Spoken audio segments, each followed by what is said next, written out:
Ladies and gentlemen, my name is David Gray. I am pleased to host the Thompson Toastmasters 2014 Thompson Morality Debate and Forum. Just a few background rules. Please check now and make sure you've turned off your cellular telephones and other electronic devices, especially candidates. I remind you, of course, that this is a no-smoking facility. There will be no smoking here. It's almost anachronistic in this day to say that. And the washrooms, of course, are outside, down east, and then past the bullpen, as it were. We do not expect to have a bathroom break, although if either of the candidates require it, I suppose we will. I want to acknowledge certain people who've made this evening particularly possible. In particular, Smitty at Music Makers, the School District of Mystery Lake, Smitty for providing, of course, the sound system and lighting, the School District of Mystery Lake for providing the facility, and Advent United Church for the additional materials like the tablecloths. And also I want to note that this will be replayed on Shaw television a number of times between now and the election. Lastly, before we get to the candidate introduction and then the rules, I want to remind you that the purpose of this, of course, is to better inform you for voting, and that the votes are on Thanksgiving Day and on, as an advance poll, and on October 22nd. And if you cannot attend to those, you're entitled to a mail-in ballot by simply attending at the Thompson Municipal Office and making an application.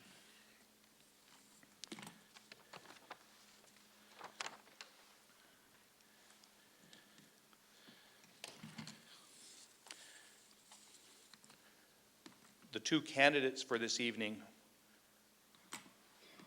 the first candidate to be introduced is Councillor Luke Robinson. Councillor Robinson came to Thompson in June of 1999. At the same time, Inco locked out its workforce for 3 months. He decided to stick it out instead of moving somewhere else, and now considers himself a lifer. Councillor Robinson ran as an unknown in the by-election against 4 other known candidates and came in second for one seat that was available in 2009. That did not deter him from running again in 2010, and in that election, of course, he was successful. He has served on council since. A devoted family man and grandfather, Councillor Robinson brings many skills and experience with him, including working 13 years as a heavy-duty mechanic for ballet, a current city councillor, Association of Manitoba Municipalities board member representing the northeastern communities at the provincial level, member of the Lions Club, the Spirit Way Committee member, a strong union activist, retired volunteer firefighter of 12 years community service, 4 years experience as a school board trustee in Northern Ontario, where he was successful at negotiating with no work stoppages. Last but not least, he came to Thompson knowing one family and now is running for mayor of this diverse community family. Please join me in welcoming candidate Luke Robinson.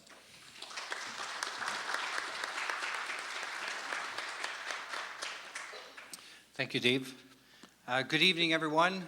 I'm happy that everybody has come out. It's a good turnout.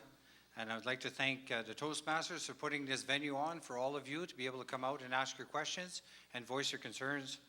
And a special thanks to Donna Wilson, which I believe also was a participant in making this happen. First of all, I'm running for mayor because I believe in an honest, responsible, accountable, and transparent municipal government working for you. That's the most important part. So I'll explain. I believe you should have a governing body who invests your hard-earned tax dollars as efficiently as humanly possible. We have to make sure we stretch the dollar as far as we can to make sure we get the biggest bang for your buck. I believe our streets and sidewalks definitely need a facelift as we're doing water main renewals, but we also need to do facelifts along the way in between. We can't be waiting forever to make things better. Things are progressively getting worse. I believe the transfer of the LGD, which is the local government district of Mystery Lake, should be a logical and wise decision and thought through to the end before agreeing with the province that that's what we need. This is not a process that can be rushed without proper consideration of all parties include Valley, Manitoba Hydro, leaseholders, and just to name a few. There are a lot of questions that need answers first before we agree to this. It's a long process. The province never rushes into anything. So that leads me to believe there's something in behind. There's a hidden agenda here that the province wants to do something else. I believe the transfer of the water treatment plant discussions cannot continue without the province at the table. The province is a signatory at the table here. They are on the 56 agreement, and they are throughout the agreement. Every time it's negotiated, they have to sign off. So I believe they should be there. And they should also be there to provide the lion's share of the transition to the city over a period of time. We taxpayers can't afford this kind of grunt. It's just not, we can't afford it. I don't know how deep people's pockets are, but they're not that deep. Snow clearing is definitely a problem. Last year was a prime example of snow clearing, major dumps of snow.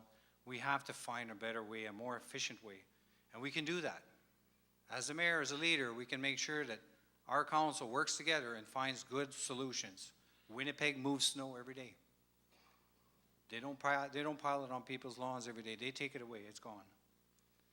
And I believe the downtown transient population needs workable solutions that every member, that's everyone, including the homeless of our community, that we can support and live by, all inclusive. The rules should be the same for everybody. There should not be two-tier system where rules apply for one and not to the other. I also believe we should always keep you, the public, informed about what's going on before we make major decisions. It's publicized. No small blurbs in the paper. No, just in-house, or talking amongst each other about what's happening. Let's make sure people are very well informed. I also strongly support the idea that every member of council is a voice at the table. There should never be any exclusions, or no councillor of any council should ever be ignored. We have councillors in our community that have years of experience who have been ignored. That's wrong. We should never be doing that kind. That's disrespectful. And last but not least, regarding a casino in our community, any revenues generated would not be sufficient to offset the social fallout that would follow. Casinos don't work. All they would do is take the money, and this has come right from Chief Derek Nipinak. The monies would go to the outlying communities. It would not be in our community. It would not stay here. It would be spent elsewhere. So that is my platform. Is that what I believe in? And I've gotten that from a lot of people that I've been speaking with, that these are all common issues a lot of people believe that need to be addressed. So thank you very much for being out tonight, and I would like to wish good luck to my opponent, Dennis. Thank you.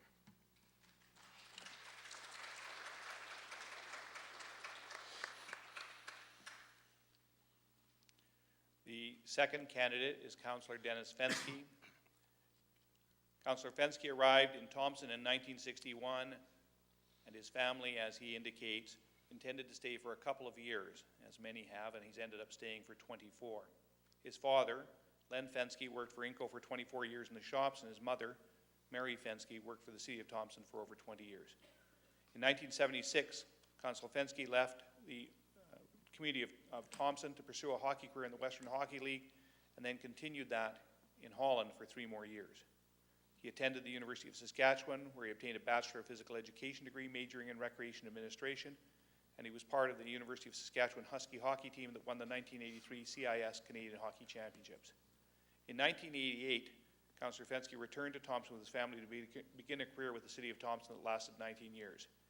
He's held positions as Recreation Programmer, Director of Recreation, Director of Human Resources, and Community Development.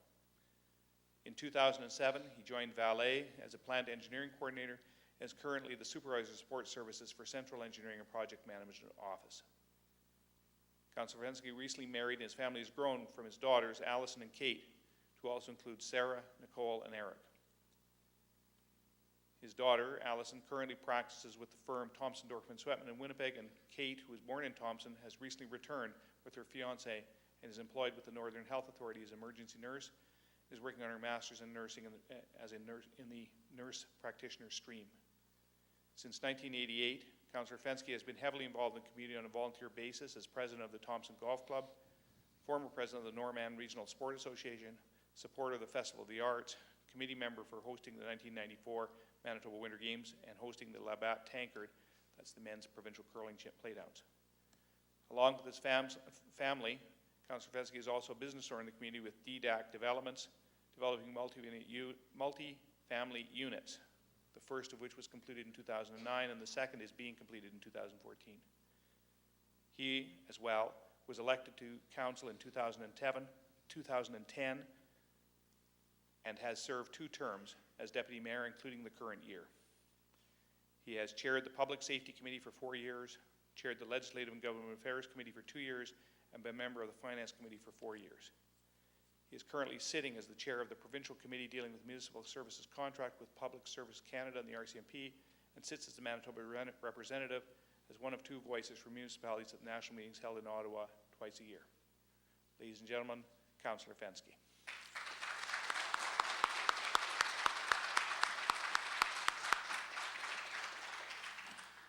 Thank you, David, and thank you to the Toastmaster organization and all the support that you've received tonight in putting this event on. Thank you also to all in attendance for taking the time to be engaged, to participate, and to contribute to tonight's debate. Before I begin, I would also like to recognize the School District of Mr. Lake for the refurbishment of the Lechman Theatre as has taken place over this summer. This facility is one of the many gems in our community, so thanks again to SMDL. My campaign slogan is about leadership, and it's my mind that's exactly what the next 4 years will be about. Being the leader of council has many roles which I feel I've done well in the past and will continue to show in the future. It's about gaining consensus on issues and not being divisive. Open debate is always welcome, but at the end of the day, a decision has to be made, and that becomes the will of council. We are governed by the Municipal Act, and by that we govern ourselves. A leader must understand the Act, and with the assistance of administration, interpret the Act for council's benefit. This is one area where my opponent and I differ greatly. Through my 19 years of city administration, I have governed myself on what the Act is and the interpretations that have been provided by our administration and by the province of Manitoba.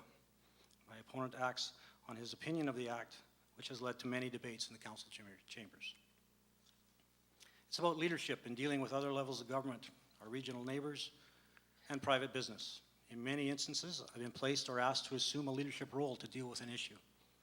Examples being, as Chair of Public Safety Committee, promoting the idea of community safety officers and working with the Minister of Justice, staff in the Department of Justice, and RCMP, resulting in legislation that provides a CSO pilot program for Thompson to deal with one aspect of the downtown strategy. Being asked to chair the Provincial Committee for Municipal Police Service Contracts for 22 communities in Manitoba that have contracts with Public Safety Canada and the RCMP. Being asked to attend the national meetings on municipal police service contracts held semi-annually in Ottawa. In the role of Community Development Officer when I was with the city, being one of the leads on the development of the MDS Aerospace, the jet engine test site that has been constructed since. Negotiating the sale of land with Boston Pizza, Days Inn, and other properties in the early stages of development on the Moke Lake Road properties.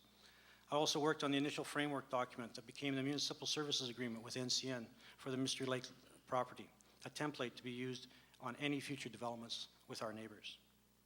On a volunteer basis in the community, being elected to president of Thompson Golf Club, and previously the president of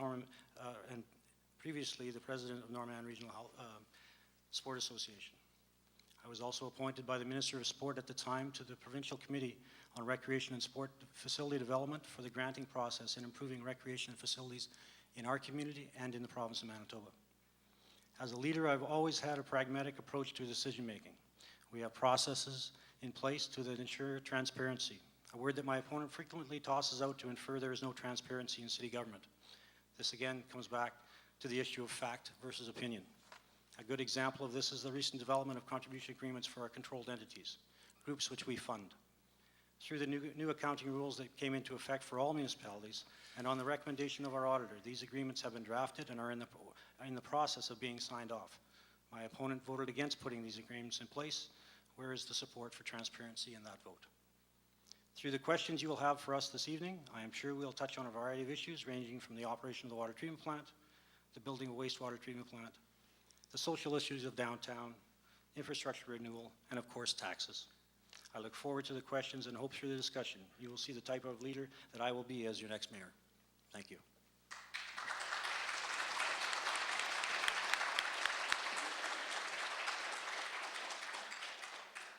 Ladies and gentlemen, we're going to move to a question format. I'm just going to go over quickly the rules for everyone. There are two ways in which you can ask questions. You can go to the mic yourself, or people will be passing through you and you can pass them questions. We have some design questions as well.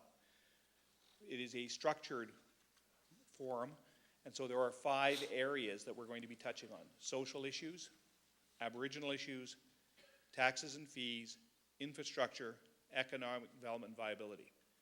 We've allotted about 20 minutes for each of those categories, and if there's a time at the end, if there's an open question, we'll ask that. We actually have a question designed for that. When we're done all of the questions, the candidates will have 3 minutes to speak to each other. The candidates are going to be timed and are going to be given 2 minutes to answer their questions. They will each have an opportunity to provide a question for the other and a response to that question, so that that topic can be fully explored as much as it can be in 4 or 5 minutes. As they get close to the end of that period of time, I will announce that there'll be one more question, and that will be the last question of that topic.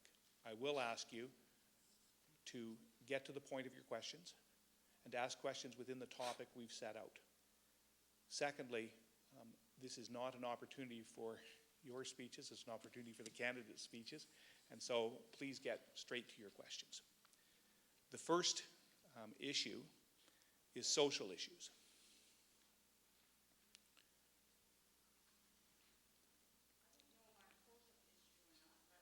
I don't know. Please do.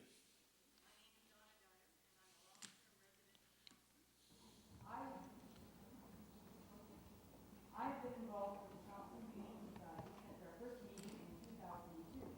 We had a meeting to discuss the deplorable conditions of the city common, where dogs die quickly from disease due to the unhealthy condition of the building. There were only 2 large cat cages, which resulted in up to 10 cats in each cage. In some cases, larger cats hurt or killed the smaller ones, and many animals were euthanized. For the past 7 years, the City of Thompson and the Thompson Humane Society have worked well together to address this situation, and the animals under the Animal Control Program are housed at the Thompson Humane Society, and very, very few animals are put down. I have 2 questions for the candidates. 1, what value do you put on this partnership? 2, what would you like to see happen in the future to strengthen this working relationship? Councillor Fensky. Thank you, Donna, for the question. In regards to the shelter and the relationship with the City of Thompson in regards to the animal control bylaw, I'll state first that I'm a dog owner, licensed dog owner, and I encourage you all to purchase licenses. The relationship takes me back a few years. I spent a summer as a city employee, and one of my tasks was assisting the dog catcher. So I saw what happened in the 70s and how we treated animals that were either hit by vehicles or discarded. It wasn't pretty then, and I'm sure it wouldn't be pretty now. So I'm glad that we as a community and as a city and as an agency with the shelter formed a partnership that was for the benefit of the City of Thompson, for the benefit of the people of Thompson, and for the benefit of the animals that are housed in the shelter. So I would encourage and support the annual contribution that we have and the agreement we have between the shelter and the City of Thompson. I would hope that over the years this will grow.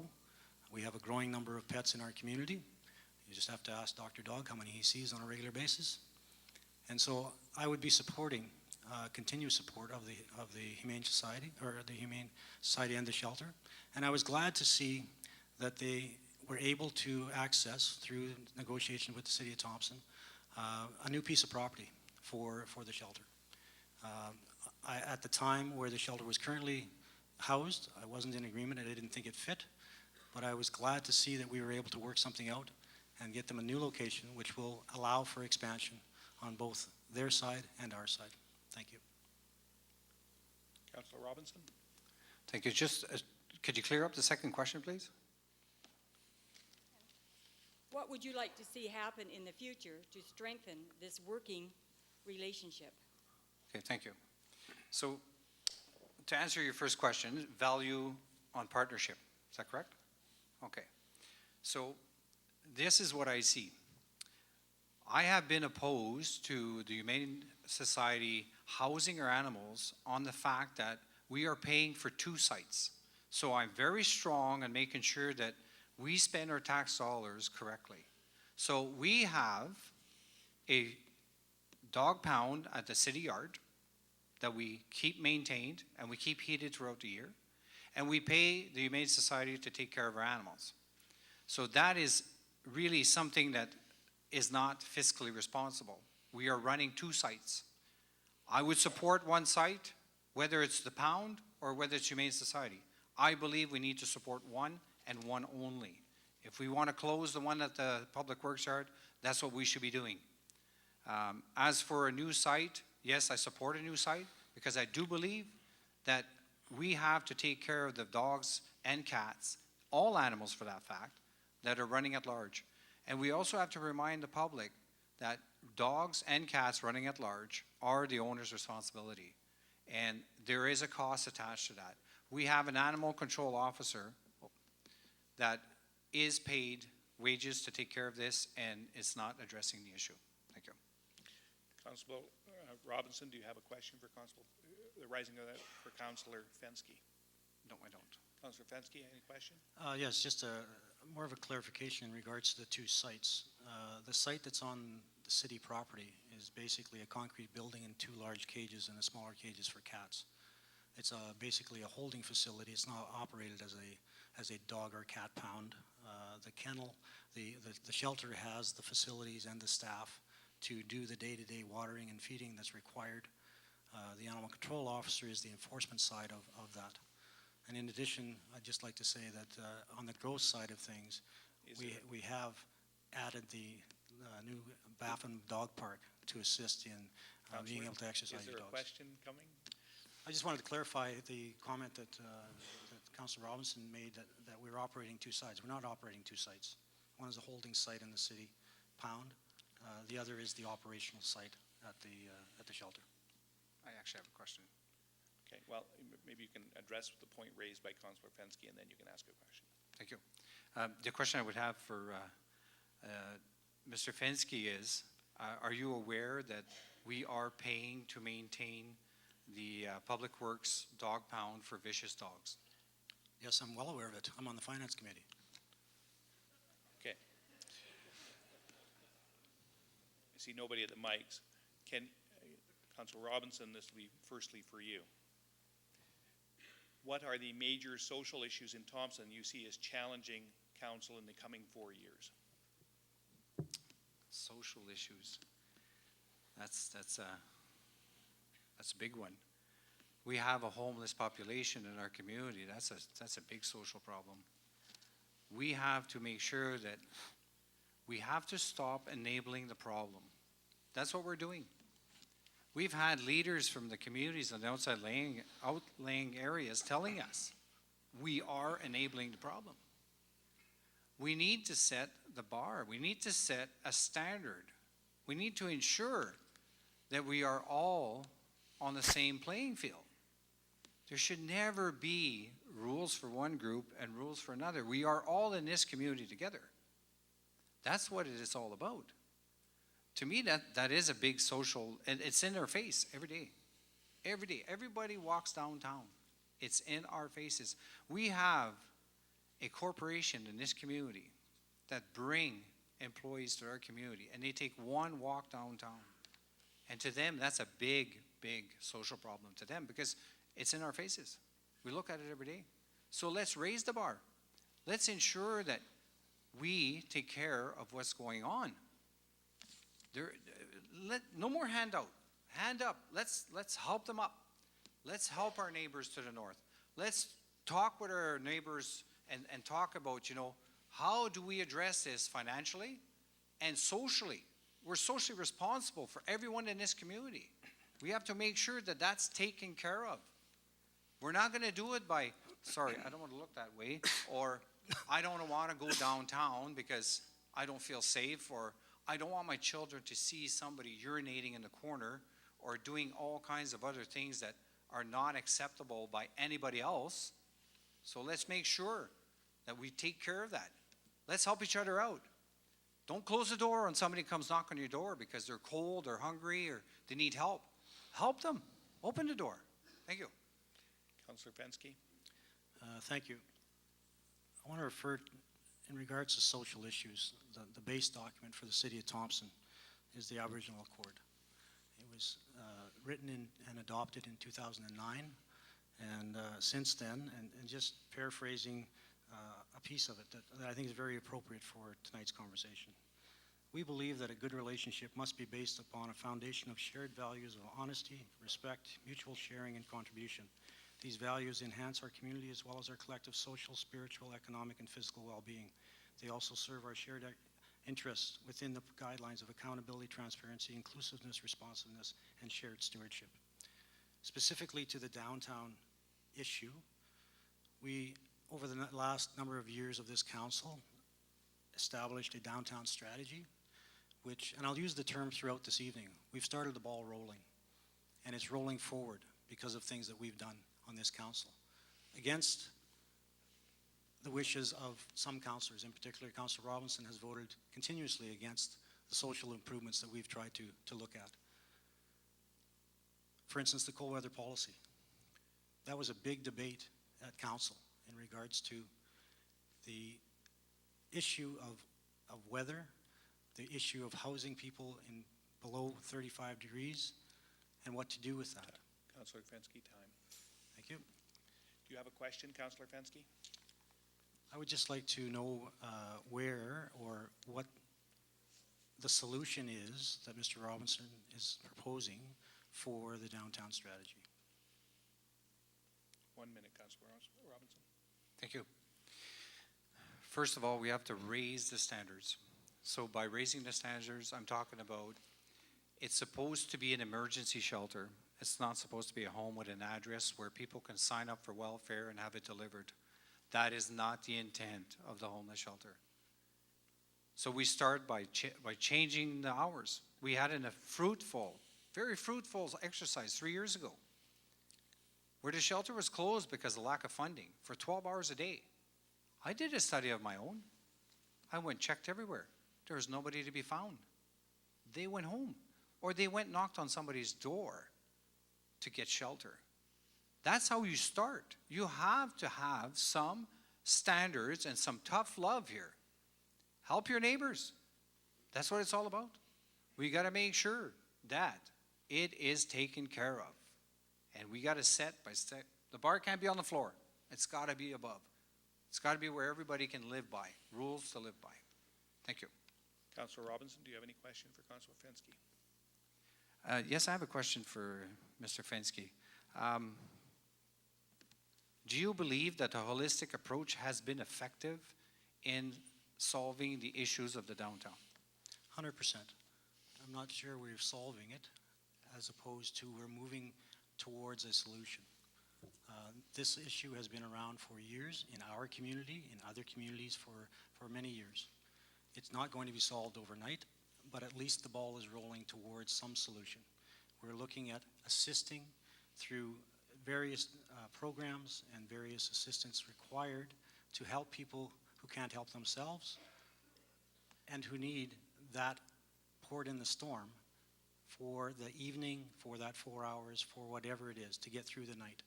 And again, I'll go back to the cold weather policy. I thought that was a great policy. I thank councillors that supported that for that. I thank the community for supporting as well.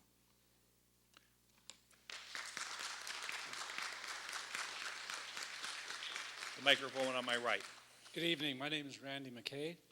My question is, in my opinion, it's important that a mayor must be able to work with city administration and council. You must be able to work with people without being argumentative or combative. Moving forward, how will you work with the public, organizations, council, and city administration? That will be our last question on this topic. Councillor Fensky, I apologize. It's you. Thank you, Randy, for the question. I think in all of those areas mentioned, I've established a great relationship with various levels of government, ministers, Minister Swan in regards to justice and others, local government. I have a very good relationship with Marcel Moody of NCN. I've had discussions with him on a number of issues, and former Chief Jerry Primrose. Locally, in regards to organizations, I've been a volunteer in this community for years. I've been involved in a lot of other communities. And last but not least, but most importantly, for a councillor and for a leader of the council administration.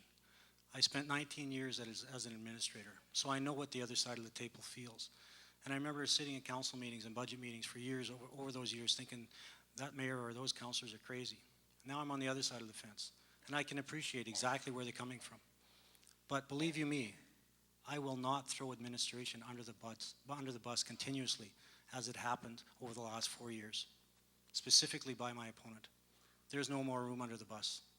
Most recently on Monday evening, in looking at the wage range for the city manager and the CFO, to state that it doesn't really matter because of amalgamation, there's going to be an abundance of CFOs and CAOs in the province, and if ours don't like it, they can leave, we'll just hire another one. I'm sorry, that's not acceptable. Thank you.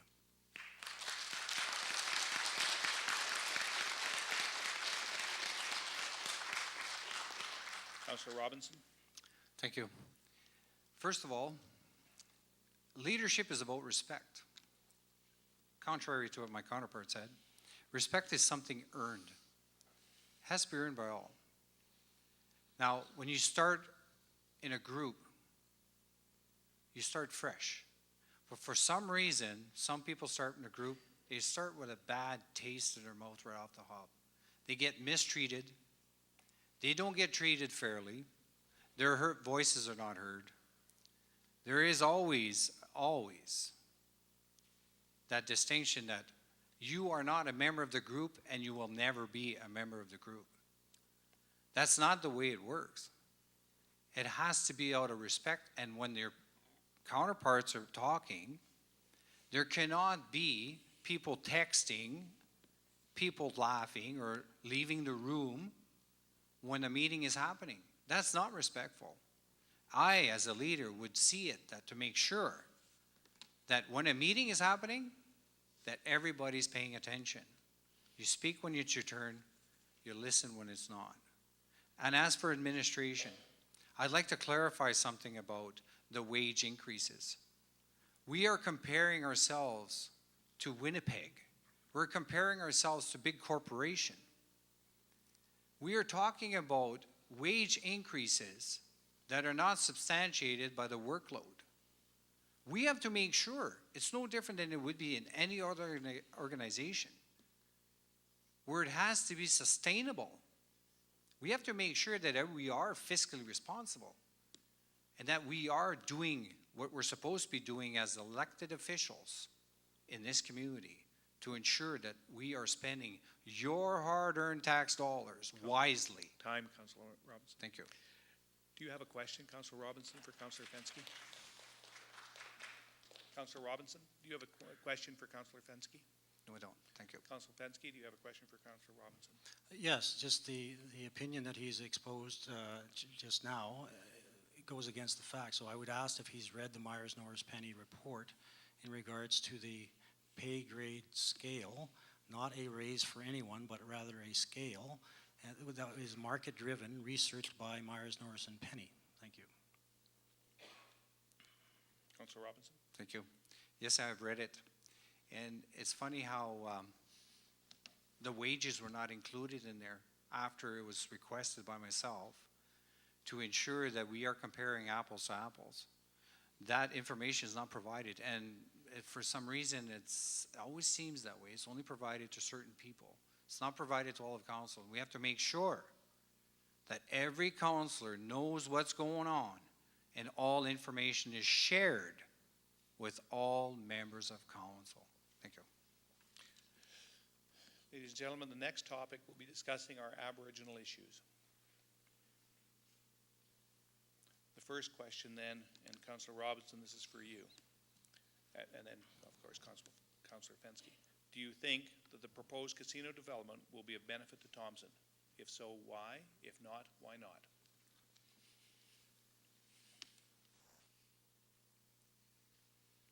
Councillor Robinson, you're first on this one. Oh, could you repeat the question, please? I'm sorry. Do you think the proposed casino development will be of benefit to Thompson? If so, why? If not, why not? Senior development, definitely a plus in this community. We are chasing. The casino development? Oh, sorry. I It's thought you Aboriginal. said senior. No. Sorry. So the casino? is Do what you you're talking- think the proposed casino development will be of benefit to Thompson? If yes, why? If no, why not? Okay, thank you, thank you. I have poor hearing, so that's why you have to speak clearly. Thank you. Casino is definitely not for our community. Sorry, I can't fathom the thought that we would be taking our taxpayers' money and sending it somewhere else. We would be encouraging our northern neighbors to come to our community. Please come here. Please come and spend your money in our casino. And the fallout, not including the fact that they come from northern communities where they do their shopping in Thompson. We're a hub. Some of them are waiting. They can't wait for that winter road to come out so they can come to Thompson. The unfortunate part is many of them will stop at the VLT machines first to try and double their money. If there's a casino in this community, the very few dollars it would create in revenues would not help Peter or Paul, which are the ones who will be putting the money into the machines and leaving, or possibly not even leaving, this community because they wouldn't be able to go home or they go home empty-handed. That's what the devastation of a casino is. It just doesn't work. You look at other communities that have casinos, 12 years in the making in the paw. And it's been nothing but, I think they didn't even make a profit last year, 12 years. It's been nothing but disasters everywhere. Casinos don't work. It's just the government's way to try and say that we're going to give you this over here, raise all this money for yourself, but over here, we'll take it away. It's a wash. It's not a gain by no means for no one. Gambling is addictions. For the people who are responsible gamblers who can control their spending, great for them. But unfortunately, if you were to go to any VLT machine in this community, you will find 75% of them are not people who can afford to gamble. Thank you. Councillor Fensky.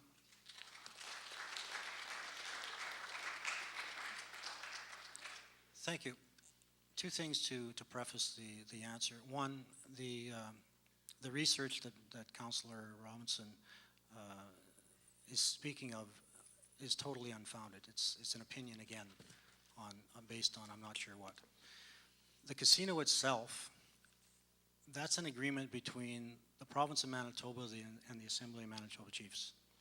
They have decided that a casino will be allowed in the Thompson area, and the city of Thompson is not involved in those discussions at all.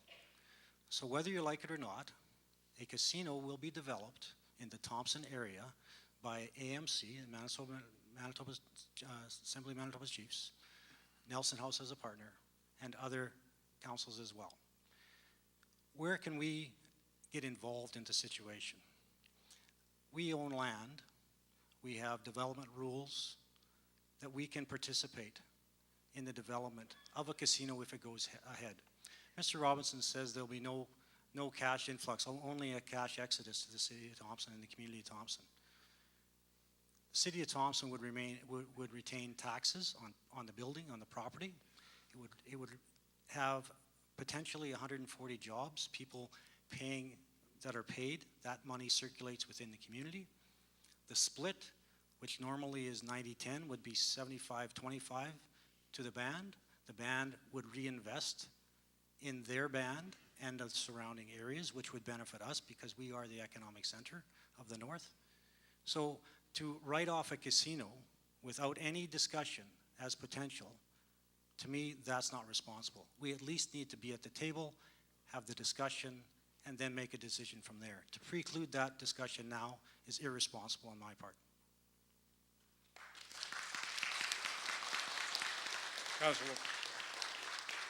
Councillor Fensky, do you have a question for Councillor Robinson? I'd just like to know where he gets his stats. Can I answer that? Yeah, you're required to answer it. Thank you. I'll answer your question. The stats come from the province of Manitoba. Imagine that. So just to clarify, jobs. You mentioned jobs.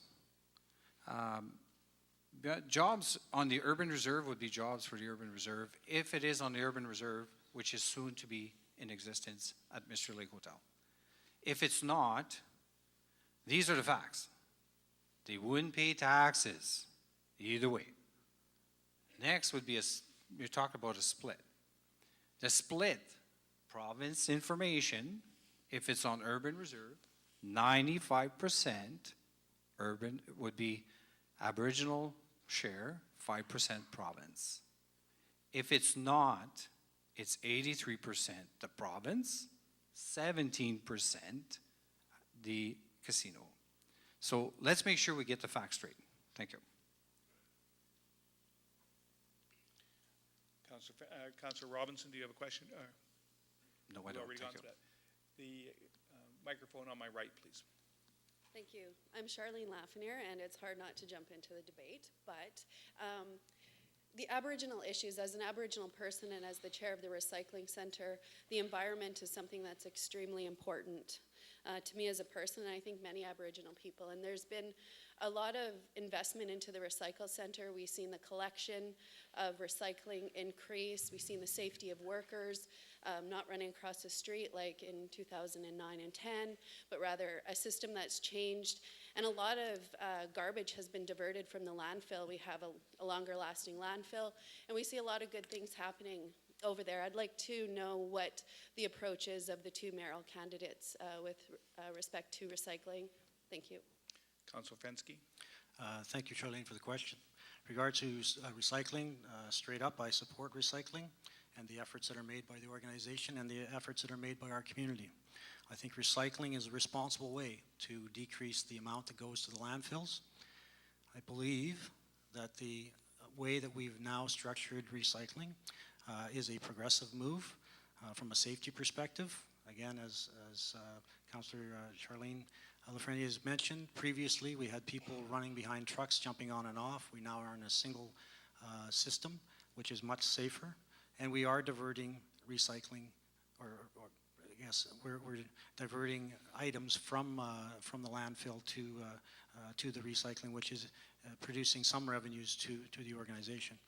And also, over the last number of years, the recycling group itself has reorganized. They've reduced their requests to the City of Thompson. I believe it's becoming more efficient, and I will certainly support recycling continuing. Councillor Robinson. Thank you. I also support recycling, and I'm a big fan of recycling myself.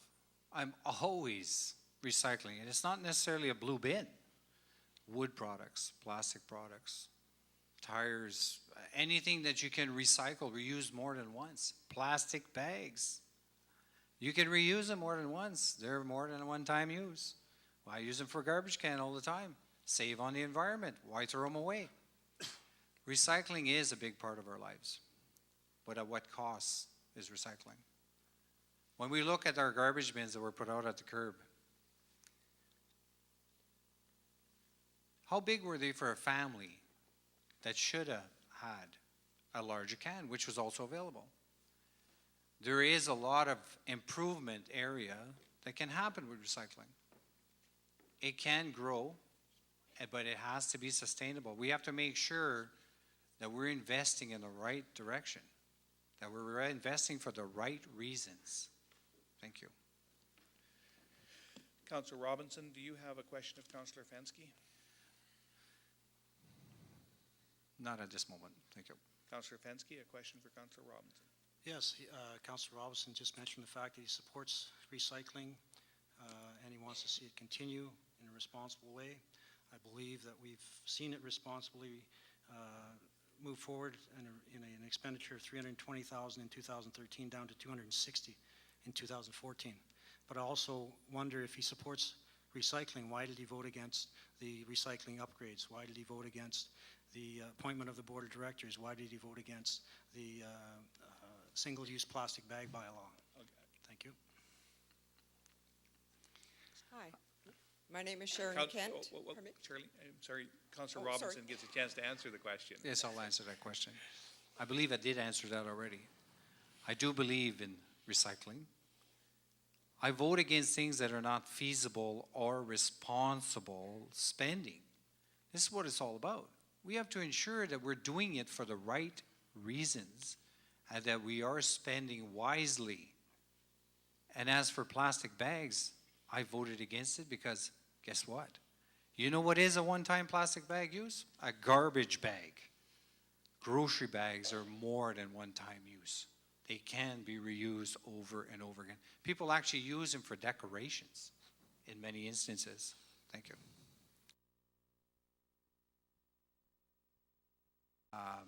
Low self-esteem. It has to do with lack of discipline a lot of times, where we have youth in our community that the rules are just not strict enough for them. There is just too much of, how can I put it? It's gone to the point where we cannot say anything negative to our children today.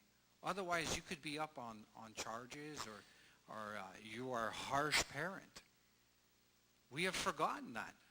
We have forgotten to make sure that we are looking after the best interests of our children.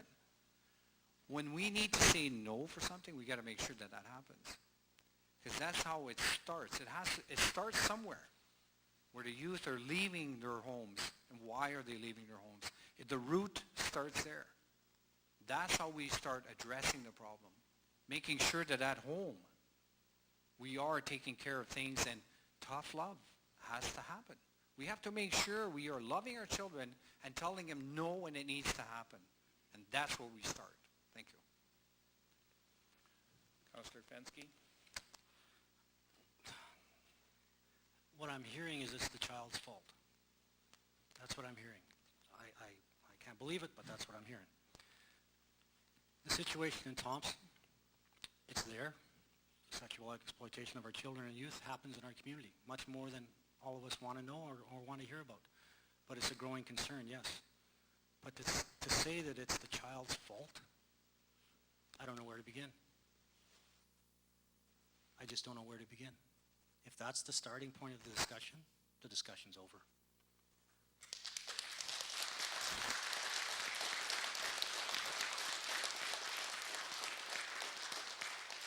Councillor Fensky, do you have any questions for Councillor Robinson?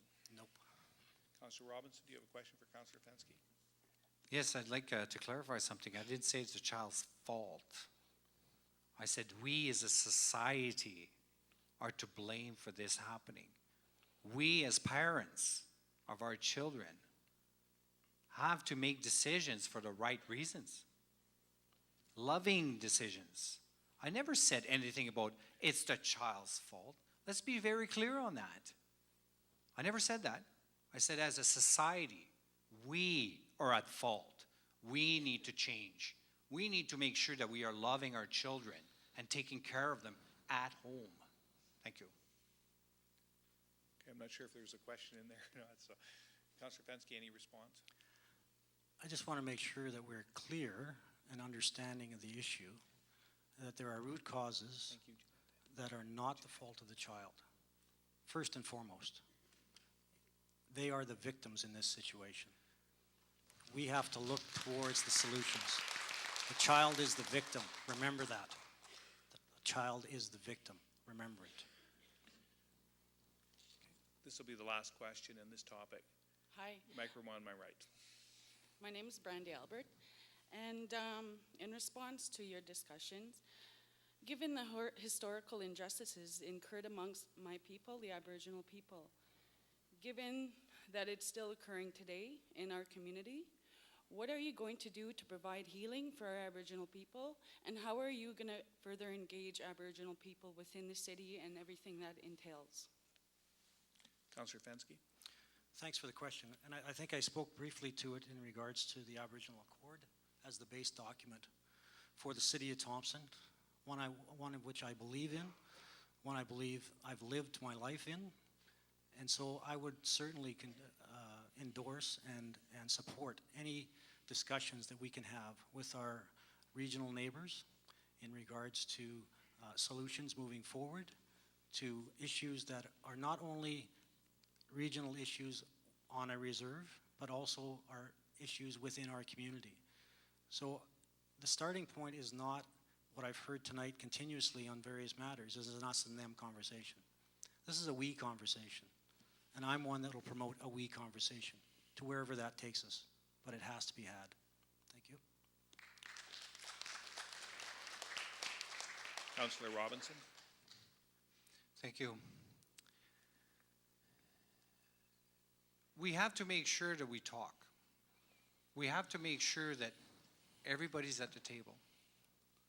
And when we're at the table, we are all the same.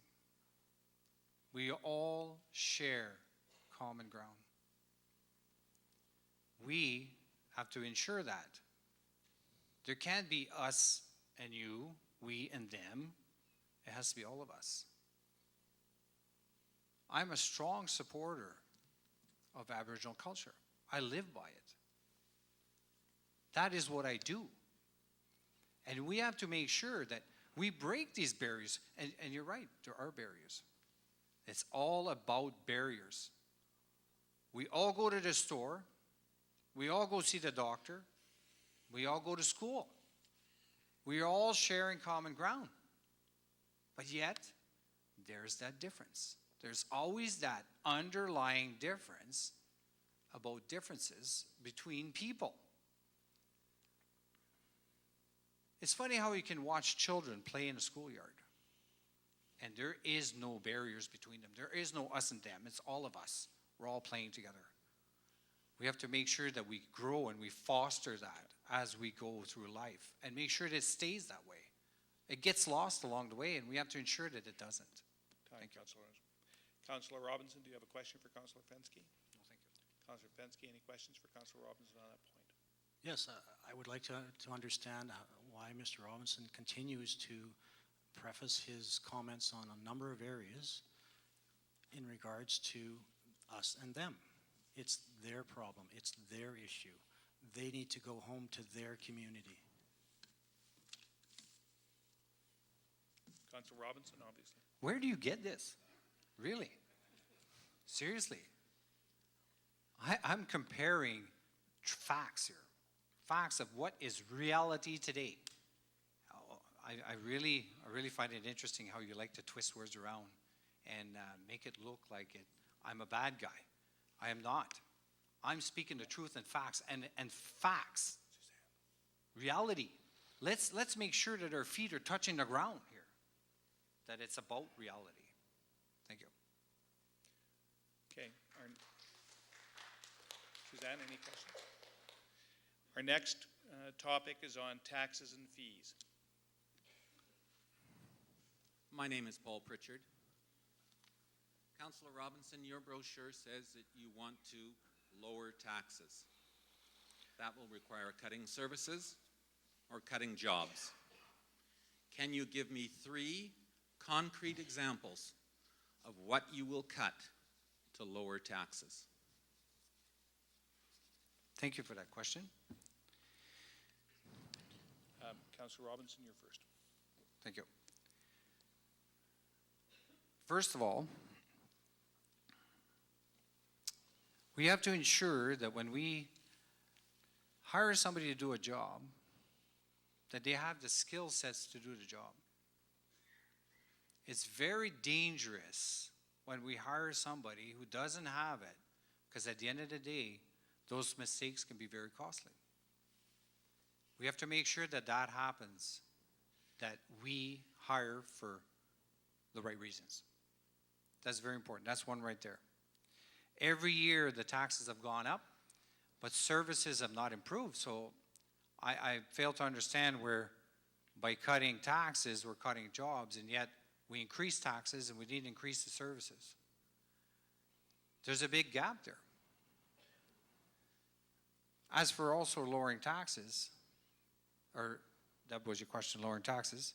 Second, I'd have to think about that one. That's one concrete one right there by itself would save a lot of taxes. Thank you. Councillor Fensky?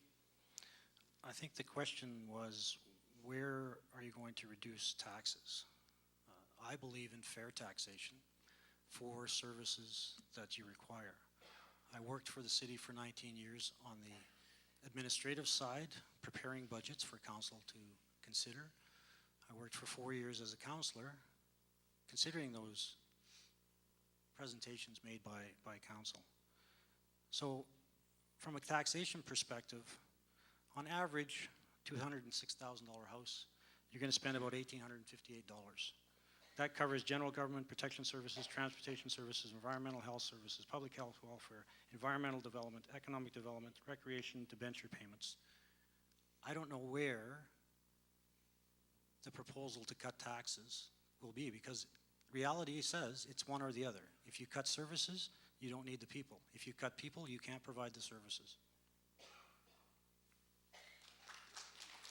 Councillor Fensky. Councillor Fensky, do you have a question for Councillor Robinson?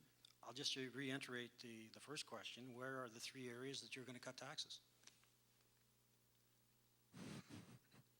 I didn't hear yours. So anyways. I'm not cutting taxes.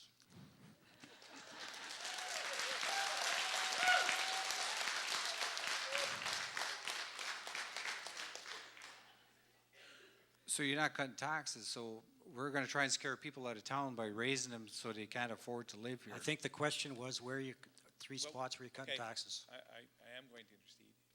Councillor Robinson, you have a minute to answer that question. Yes. So just to answer what I started, like I was rudely interrupted many times. Excuse me, answer Okay, the question. Okay. Just answer the question.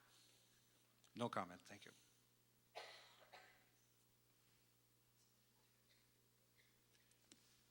That gentleman there was next. On the microphone on my left. Good evening, candidates. My name is Kevin Kelleher. I'm a resident of Thompson.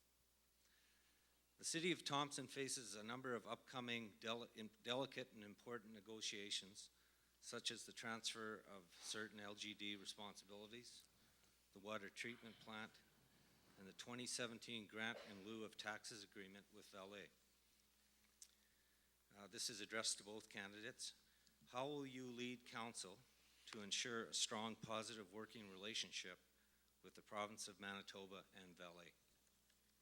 Councillor Fensky, this is for you firstly. Thank you for the question. They are very good items to cover over the next 4 years that will require some strong leadership from council, from individual councillors, and also from administration. It takes a strong team to get to where you need to go to. So I will be looking for that team to be diligent in the negotiations on the transfer of property or land from the LGD to the City of Thompson. I will be looking for diligence for the team to discuss the transfer of ownership of the water treatment plant. And I will be looking for diligence for the team to look at the wastewater treatment plant, which is a significant contribution on our part. So as a leader of this council, of the next council, I will be ensuring that the right people are in the right place to make the right decisions with all of the information required for the best deal for the City of Thompson.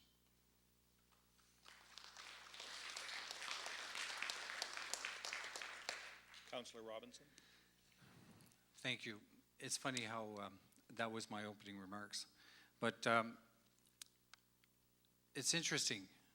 The water treatment plant, that's one. The province is not at the table. The province doesn't want to be at the table. The province has been invited. They want no part of it. It's unfortunate that they are the ones who can actually make the biggest contribution so that it doesn't impact our community so severely that people will be scared to come to Thompson, and the ones that do live in Thompson, they want to live somewhere else. We're scaring people out of this community. As for the LGD, it has to take its due course. The council has to make sure that due diligence on all parties is done. As a leader, we have to ensure that our council will follow all the avenues properly. We ensure that we have a good working relationship with Vallée for the water treatment plant, but also to make sure that province comes to the table. We should actually be stopping the talks until they show up. They have to sign off. They don't want to be there. We have to find a way to encourage them to be there, because we can't do this on our own. Our tax base is going through the roof. The numbers on your bill, people are getting their assessments, and they're scared. They're getting high assessed values and paying high tax dollars. We got to make sure it happens properly. Thank you. Do you have a question, Councillor Robinson, for Councillor Fensky? No, I don't. Councillor Fensky, do you have a question for Councillor Robinson? Yes, I just want to know in regards to the grant in lieu and also in the water treatment plant, how he understands the province will be at the table for discussions. How do I understand? The province is a signatory on the agreement. They have to be there. That's a given.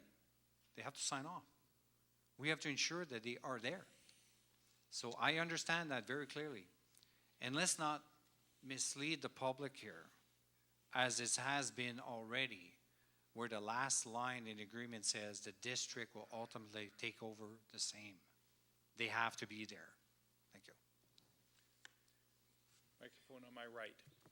Hi, my name is Erin Hogan, and I wanted to ask a question about the budget. Coming up with the budget for the year is one of the most, I would say, complicated and time-intensive tasks of council. It's for a multi-million-dollar corporation, which is the city. I have a two-pronged question. One, I'd like to know if you could share what type of experience you have with municipal budgets in the city of Thompson. And two, as head of council, how would you lead a new council through the budget process? And what confidence should residents have in your ability to lead through that process? Councillor Robinson. Thank you. I have 4 years municipal. I also have 4 years school board when it comes to budgets. So I believe I have the confidence I need to lead this council into a good budget. I'm also fiscally responsible. That is a very important factor for a leader to have, to make sure that things are done correctly. As for leading a council into this new year, I understand that was your question.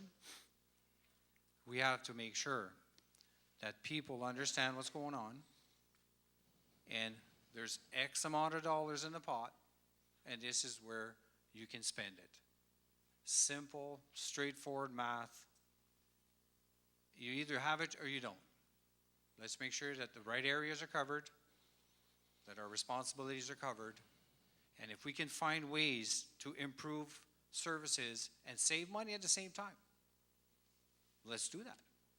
I came from a school board that we had a 3-year moratorium, wage freezes in the early 90s. We were the only school board to settle on time, give the teachers what they wanted, they were happy, and we saved on our budget. That's how we do it. Thank you. Councillor Fensky. Thank you. regards to the budgetary process, as I stated earlier, I've been through 19 budgets as an administrator. I've been through 4 budgets as a counselor. I think I understand the process. In regards to being a leader of council and leading council and administration through the process, I believe it's the role of the leader to get consensus.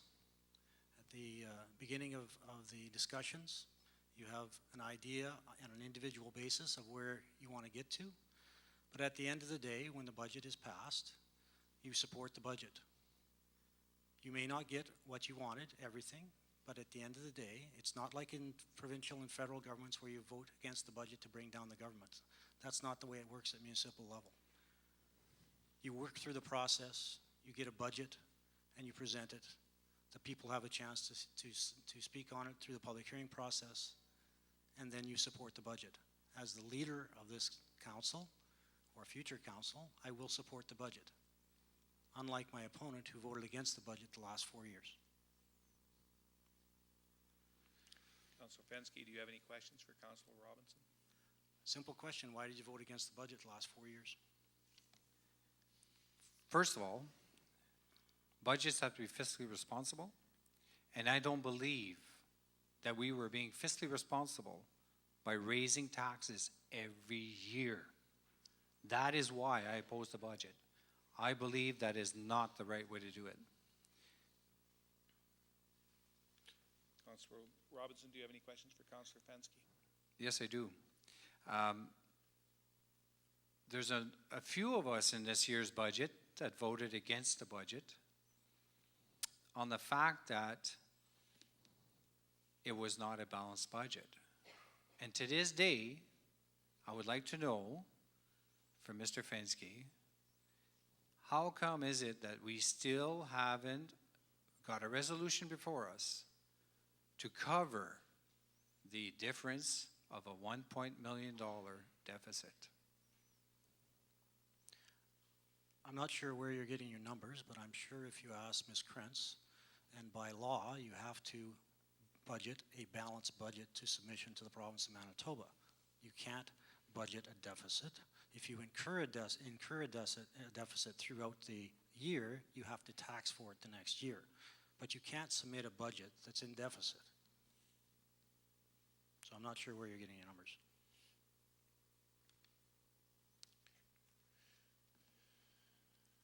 Microphone on my right. Oh, that was quick. First of all, thank you, Toastmasters, for putting this on. And thank you to the 2 candidates. It's been refreshing to have such a wide polarity of opinion. I'm probably making a mistake with this, but feel free to correct me.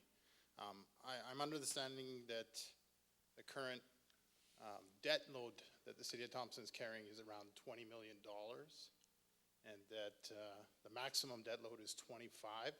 So I'm wondering what both candidates have in mind for a strategy to both eliminate that debt or at least bring it down or manage it, given the massive amount of infrastructure investments that need to be made, as well as continued wage increases and such. Thank you. Councillor Fensky, you're first. Thank you, Jeff, for your question. And you're right, there is definitely a polarity in opinions this evening. In regards to your question, in regards to managing debt, this council, again, saw a long-term commitment in regards to debt control, especially considering with the wastewater treatment plant. So we incurred on ourselves no new debentures to pay off existing debentures or reduce that debt load so that we could incur a larger debenture for the wastewater treatment plant. In regards to moving forward with development, that won't be hampered by our debt load. Currently, capital projects are completely funded outside the tax base. They're funded by the province of Manitoba, the federal government of Canada, Valley, and other granting sources. So that development, of which was over $3 million this year, would continue, all things being equal. You'll see a $12 million investment in infrastructure over the next 4 years, if I'm elected. Thank you. Councillor Robinson. Thank you, Jeff. You're right, the debt load is high. How do we curb that? How do we ensure that we're not keep going in that upward swing? One way, for sure, is when we spend, let's make sure we spend it on the right things. If you bought a car today, and a year from now it backfired, would you go buy a new one? Or would you tune it up? There are experiences, there are trades, there are all kinds of skills around the table that bring opinion and bring expert opinion about certain things. It's not followed. Why? Because we're policymakers. I look in this room and I see many, many diverse skills in this room. But would we say that because you're not on council that we shouldn't listen to you? I disagree. That's why there's such polarity that doesn't happen here in the right manner, because I believe that we need to use those skills in the room. We can spend wisely. We can make sure that things are done properly and that we respect each other's opinions and expertise that we bring to the table. Thank you. Councillor Robinson, do you have a question for Councillor Fensky on this point? No, I don't. Councillor Fensky, any questions for Councillor Robinson on this point? Yes, I just want to understand his understanding of the role of council. Is it a policy-making, governance-driven council, or is it an administrative council, hands-on? I can answer. Yes, of course you should. We're policymakers, but also we all come from different walks of life. We all bring something to the table. I see people in this room, they're looking to see what a person brings to the table. Not as yea or nay, I vote for or I vote against, but the experience that goes behind it, the expertise that goes behind it. That's why we're all different. That's why we all bring something different, difference of opinions. We should share that. We should make sure that that happens. I believe in administration doing their job, yes. But you know what? Administration may not be mechanics, may not be labor specialists, may not be lawyers, may not be business people. We, as a council, bring that to the table so we can make a good decision based on what we know also. Thank you. Microphone on my right. Hi, I'm Karen Amiot. I'm a long-term resident of Thompson. And I have a question. Actually, it might even help you reduce your debt load. As we know, during your term of mayor over the next 3 years is the next Canadian census.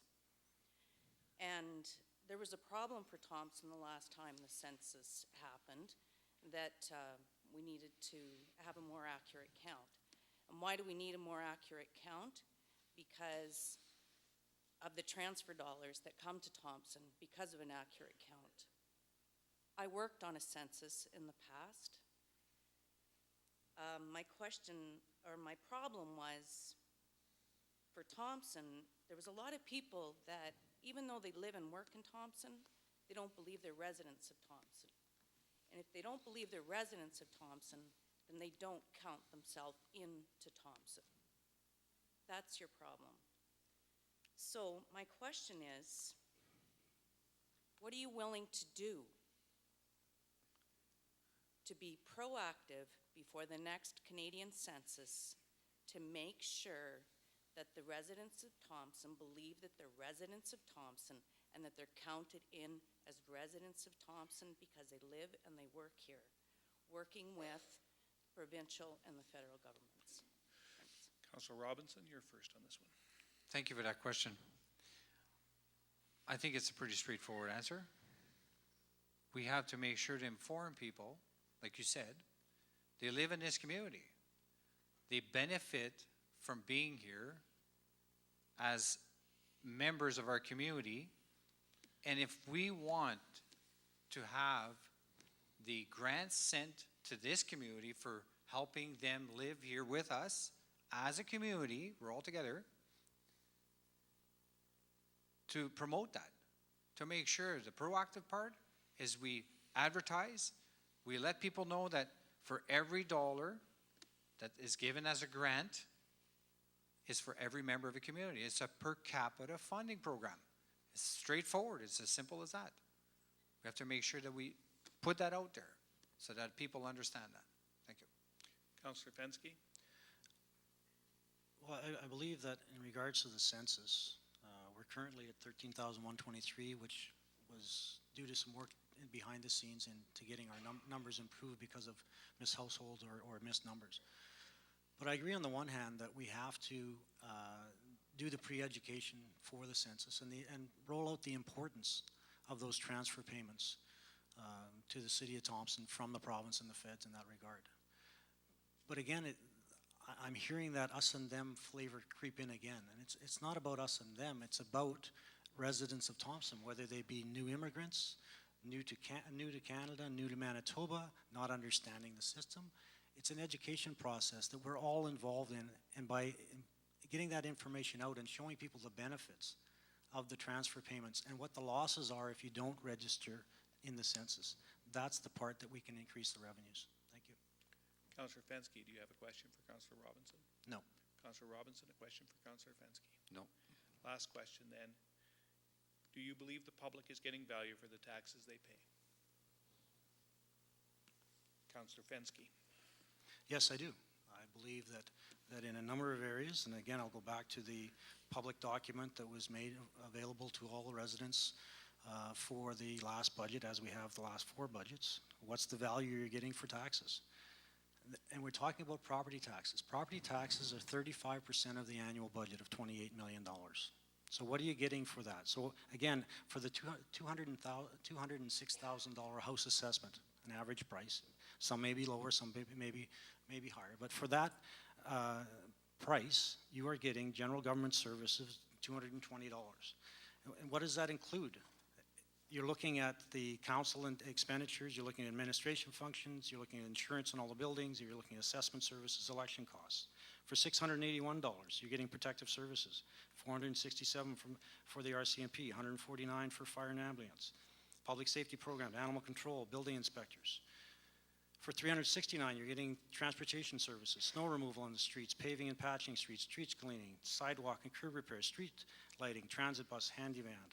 Environmental health services, $74 gets you garbage collection, recycling programs, spring cleanup, removal of waste in community garbage and recycling cans. Public health and welfare service, for $25 you get cemetery care and maintenance, social assistance payments to the province of Manitoba. For economic development, for $13, you're getting planning and development department, which deals with the planning and development issues within the city of Thompson and Thompson Planning District. Recreational cultural services, $299, gets you the TRCC and everything included inside it. The Norplex pool, 3 outdoor rinks, 2 wading pools, tennis courts, skateboard park, all parks, ball diamonds, soccer fields, Millennium Trail, brushing program, museum contribution, and library in the zoo. And for $175, it goes toward the debt payment on debentures. That's what you get for your tax dollars.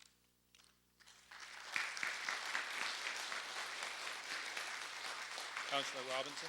Could you repeat the question, please? I didn't hear the question. The question is, do you believe the public is getting value for the taxes they pay? I guess we're at a difference of opinion here. I don't believe we are getting a value. We hire, I have to stop for a second. We're paying high taxes, and yet look at our streets. Look at how many streets don't get snow clearing through the winter. Look at the infrastructure that we paid a premium to have horizontal drilling done and still ended up digging 50% or more of the pipes. We are not getting the biggest bang for our buck. By no means. We put in a pathway. It's nice. It's great. But could we have done something else first That's a luxury, having a pathway. It's beautiful. But there are parts of our community that are in dire need of infrastructure upgrade that should have come first. Sidewalks.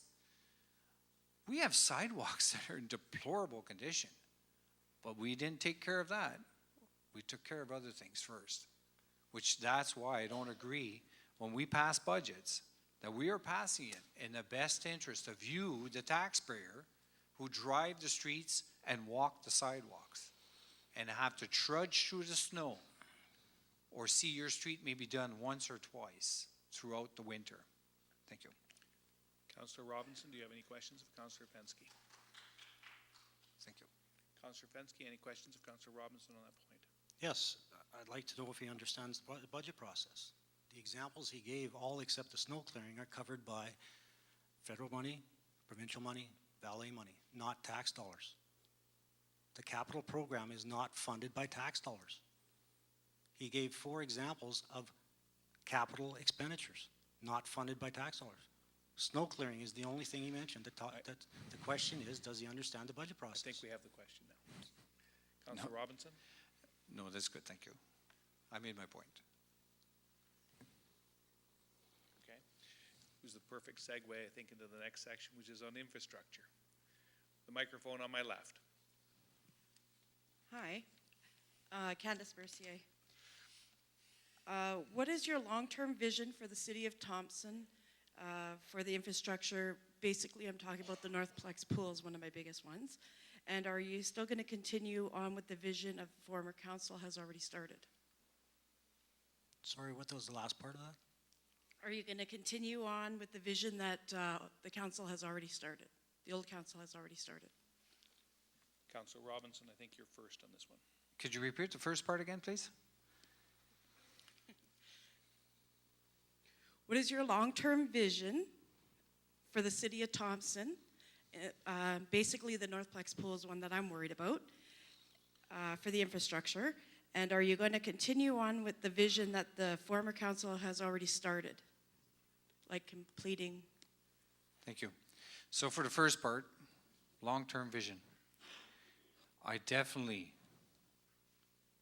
want to see our community grow. I want to see it grow. I want to see new business in town. I want to see people be able to shop in town here and be able to find what they need and have competitiveness where there's selection. I would like to see our community grow also into a more senior-friendly community where we have inclusiveness. I do believe there is a vision for our community. I may not agree 100% with the previous council's vision, but I agree with some of those visions. So we do have to make sure that this community is still here 50 years from now and booming as it did when it first started. Thank you. Councillor Fensky? I believe the question was about the Northplex pool and a vision for infrastructure. In regards to the Northplex pool, currently there's a study being done in regards to the electrical and mechanical situation, and that once council and administration review that, there will be a plan moving forward for the Northplex pool. The pool is, for a little history, 1975 we lost the bid to Brandon for the Canada Winter Games. We went ahead and built the pool. They built their sportsplex.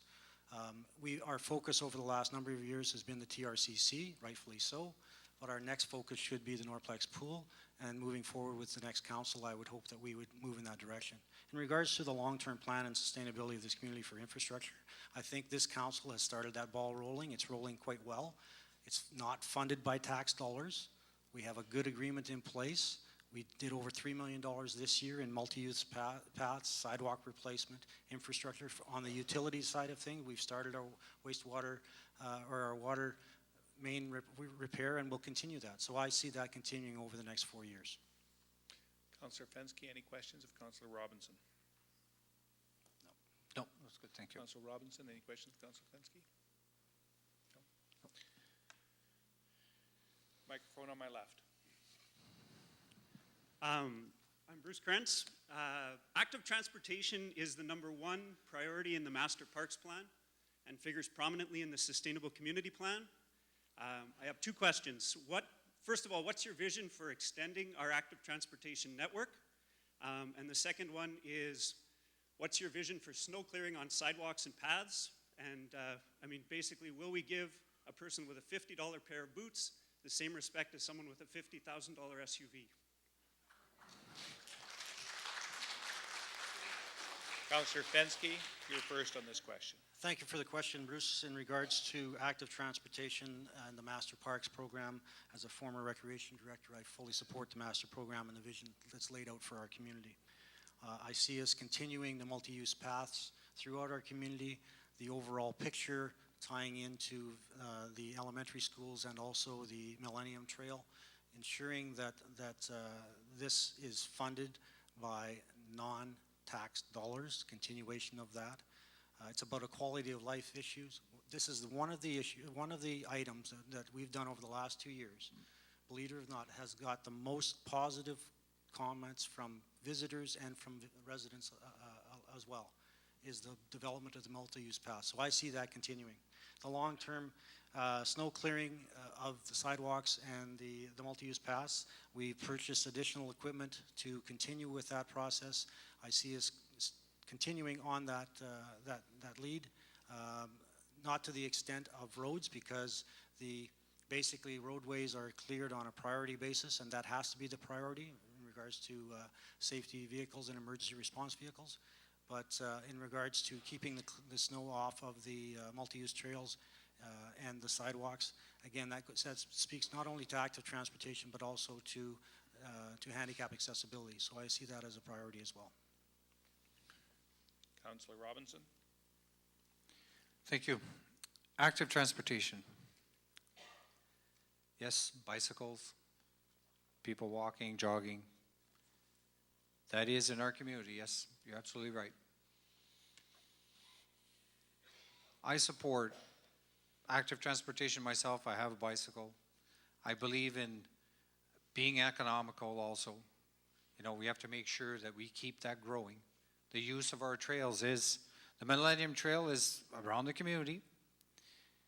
And you're right about, you're talking about SUVs versus $50 boots.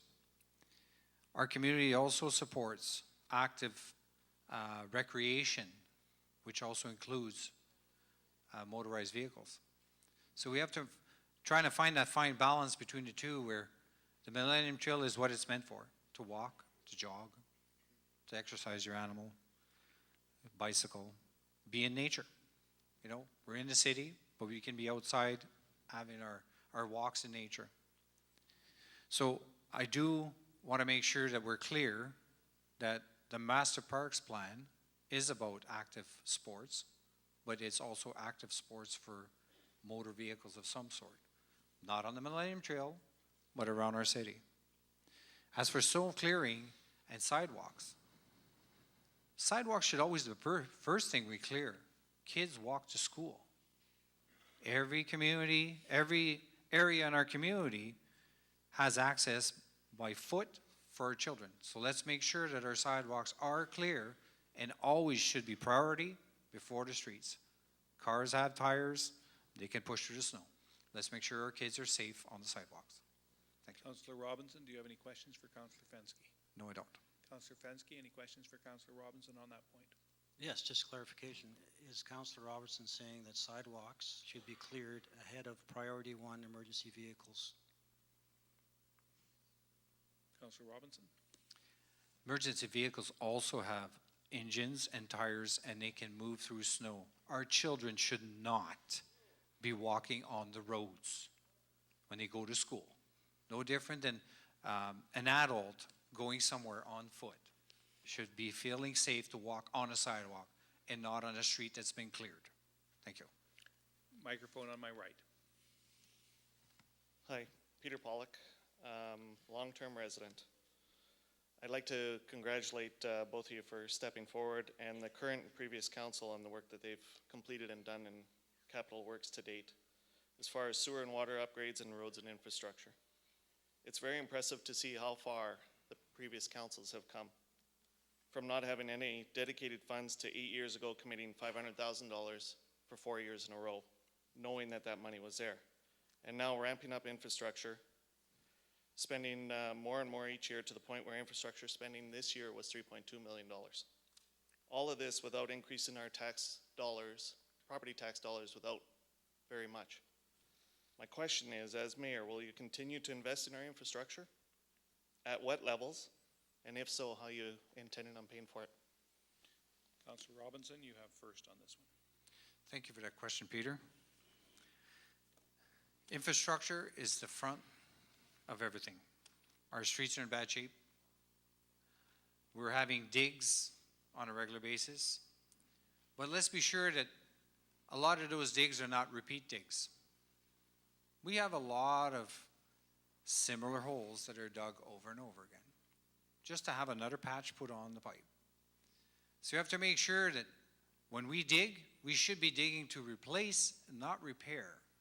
So we need to find a solution that makes sure that we are getting value and not just repair so that we can dig again tomorrow. So as a council, we have to make sure that that happens, that we have those tools and the funding. And we don't need to increase taxes to do that. We can do it fiscally, responsibly. And there is a Build Canada fund coming out for infrastructure, and that is another avenue that can be addressed to get funds to ensure that our infrastructure is covered. Thank you. Councillor Fensky. Thank you. Again, I want to emphasize, again, wastewater renewal program is not funded by taxes. It's funded by the utility, and it's funded by capital projects. It has no impact on your tax bill. The long-term vision I see is us continuing the way that this council has set up funding projects on the capital side and funding operations on the operating side. It's worked for 4 years. It will continue to work, and we all are seeing the benefits of that. We saw Westwood Drive, or Thompson Drive. We saw Cree Road. That's the start. Unfortunately, our community was built in 57, 8, 9, 60, and it all is coming of age at the same time. We also live in a semi-permafrost area. So we are going to continue to have these one-off digs. But where we can replace, we are and do have a plan for replacing long stretches, as opposed to previously digging 15 feet and 30 feet down again. So we do have a plan. And again, this is in the budget that Councillor Robinson didn't support. Councillor Fensky, any questions of Councillor Robinson? No. Councillor Robinson, any questions of Councillor Fensky? Yes, I do, actually. Mr. Fensky, you keep referring to taxes versus utility. Utility is still a cost to taxpayers, and if things progress the way you would like to see it progress, pretty soon, utility will be higher than taxes for some homeowners in this community. So I don't understand how you think that one versus the other is still not a cost. Taxes are a cost to the taxpayers. That's the bottom line. Councillor Fensky? Is there a question? The question is, do you see a problem with increased costs from utilities? I think that was the question, Councillor Yes. Robinson. I think, you need to understand, when you throw the term out taxes and you just arbitrarily throw it out, taxes to this crowd and me and you as a homeowner are property taxes. The utility is paid through the utility and your water bill. That's the difference. The capital project, other improvements are paid through grants from the feds, the province, valet, and other grants. The operating dollars, again, for services such as snow clearing and the one-off digs that we have to do are paid for taxes. I believe we're moving in the right direction, as we have the last 4 years, in controlling our costs without sacrificing infrastructure.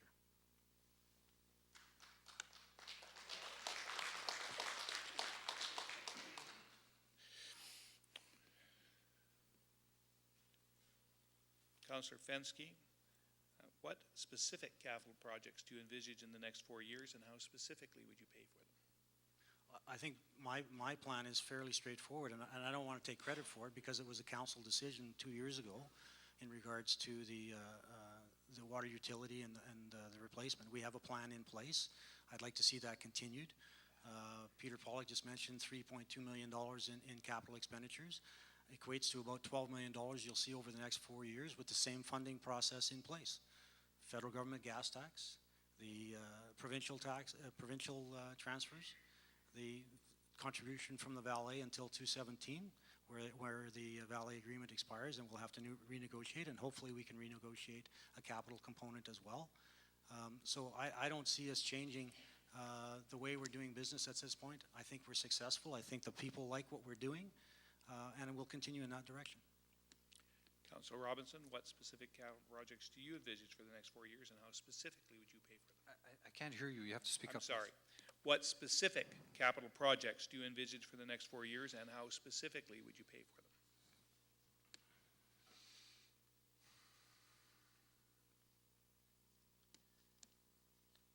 Well, we definitely need to work on solutions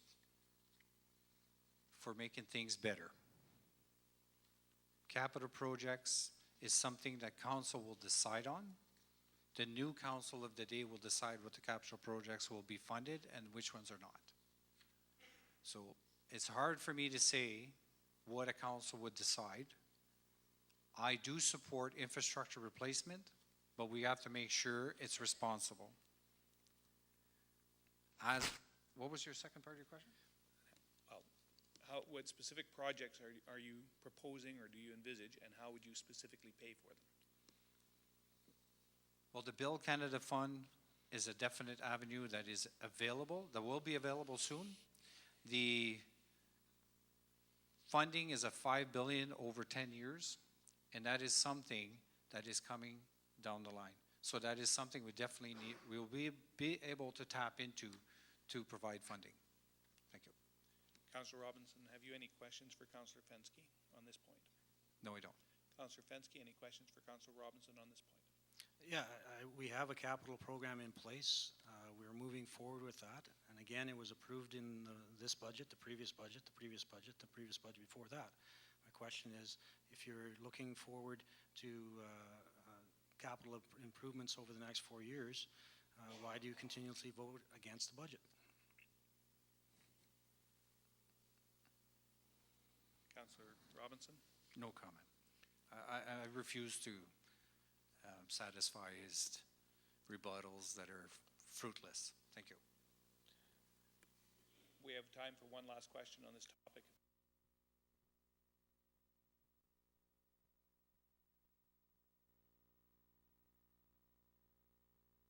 Is for being a vehicle to promote economic development in the city of Thompson. What can be done differently to make this corporation more successful? Councillor Robinson, you're first. Thompson Unlimited. Right now, it basically is non-existent. The council of the day has decided to cut the funding to the point where they're basically running an office. They don't have the funds necessary to promote our community. Now here's a really interesting point. 5% accommodation tax raised by tourism. Imagine that, tourism. Where is it spent? Not one penny is spent to promote more tourism. How is it that we do that? If we want an economic development group to work for us, there's a cost attached to that. That cost has to come from somewhere. We get that money. We should be reinvesting a good portion of it to try and promote more, to try and bring more economic development into our community. Glacier, great success. We need to improve on that. I know of it for a fact that they've actually approached the Thompson Regional Airport Authority on expanding this runway so that they can bring more of their testing north and expand the economy. Why are we approaching that? Why is it that the TRA wasn't interested? Sorry, not interested. The funding wasn't there by TU to be able to help them promote it. That's what I think. We need to make sure that we fund economic development. This community is built on that. We need to be more than a one-engine town. We need to have many different facets to this community to make sure that if something does happen to Vallée, and at any given time that could happen, we are a mining community, that we have other economies flourishing in our community to make sure we keep things going. Thank you. Councillor Fensky. Thank you. I think it would be news to the general manager and to the board that they're not functioning at this point. Thompson Unlimited, the history of that is it was a flow-through grant from Vallée at $250,000 a year for 5 years. The most recent agreement that was signed in 2012 from Vallée's perspective provided $250,000 in year 1, $100,000 in year 2, $100,000 in year 3, $50,000 in year 4, and nothing in 5 for $500,000.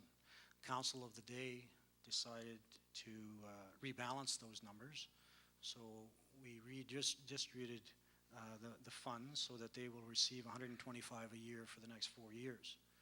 That provides operating dollars for TU to continue as our economic development arm for the community, which I support. In my role as development officer for the city for 4 years, I worked closely with the beginning of TU and the Glacier development. So I see they still have a strong role to play and will continue that role. But basically, we've got some funding issues that we will have to look at. And we may have to look at a portion of some of the accommodation tax in regards to tourism as a small portion. But that's something that a future council can decide. Councillor Fensky, any questions of Councillor Robinson? No. Councillor Robinson, any questions of Councillor Fensky? No. Any other questions on economic development?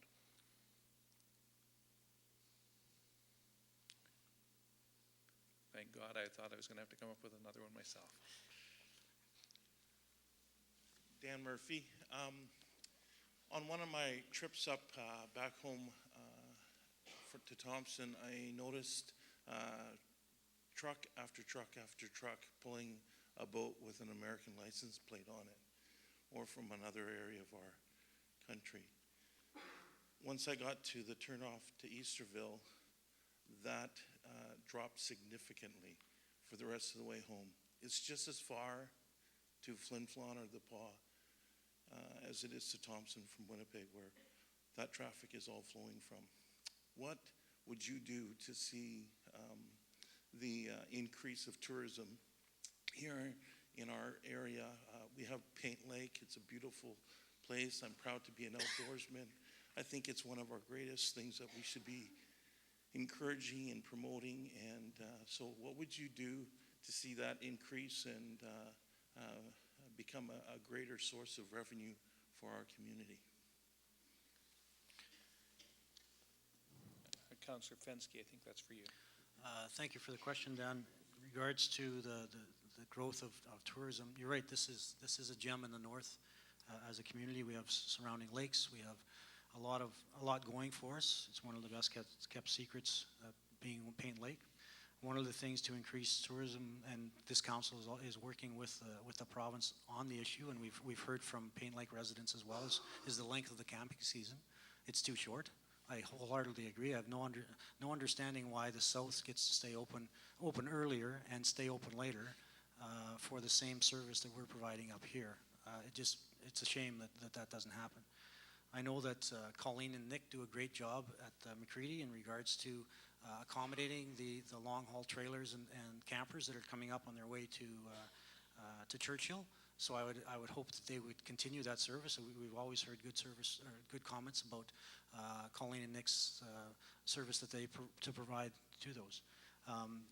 The promotion, again, from from the city of Thompson and the community of Thompson is that we need to be more active and more vocal as to what we have to offer and to attract them and keep them here.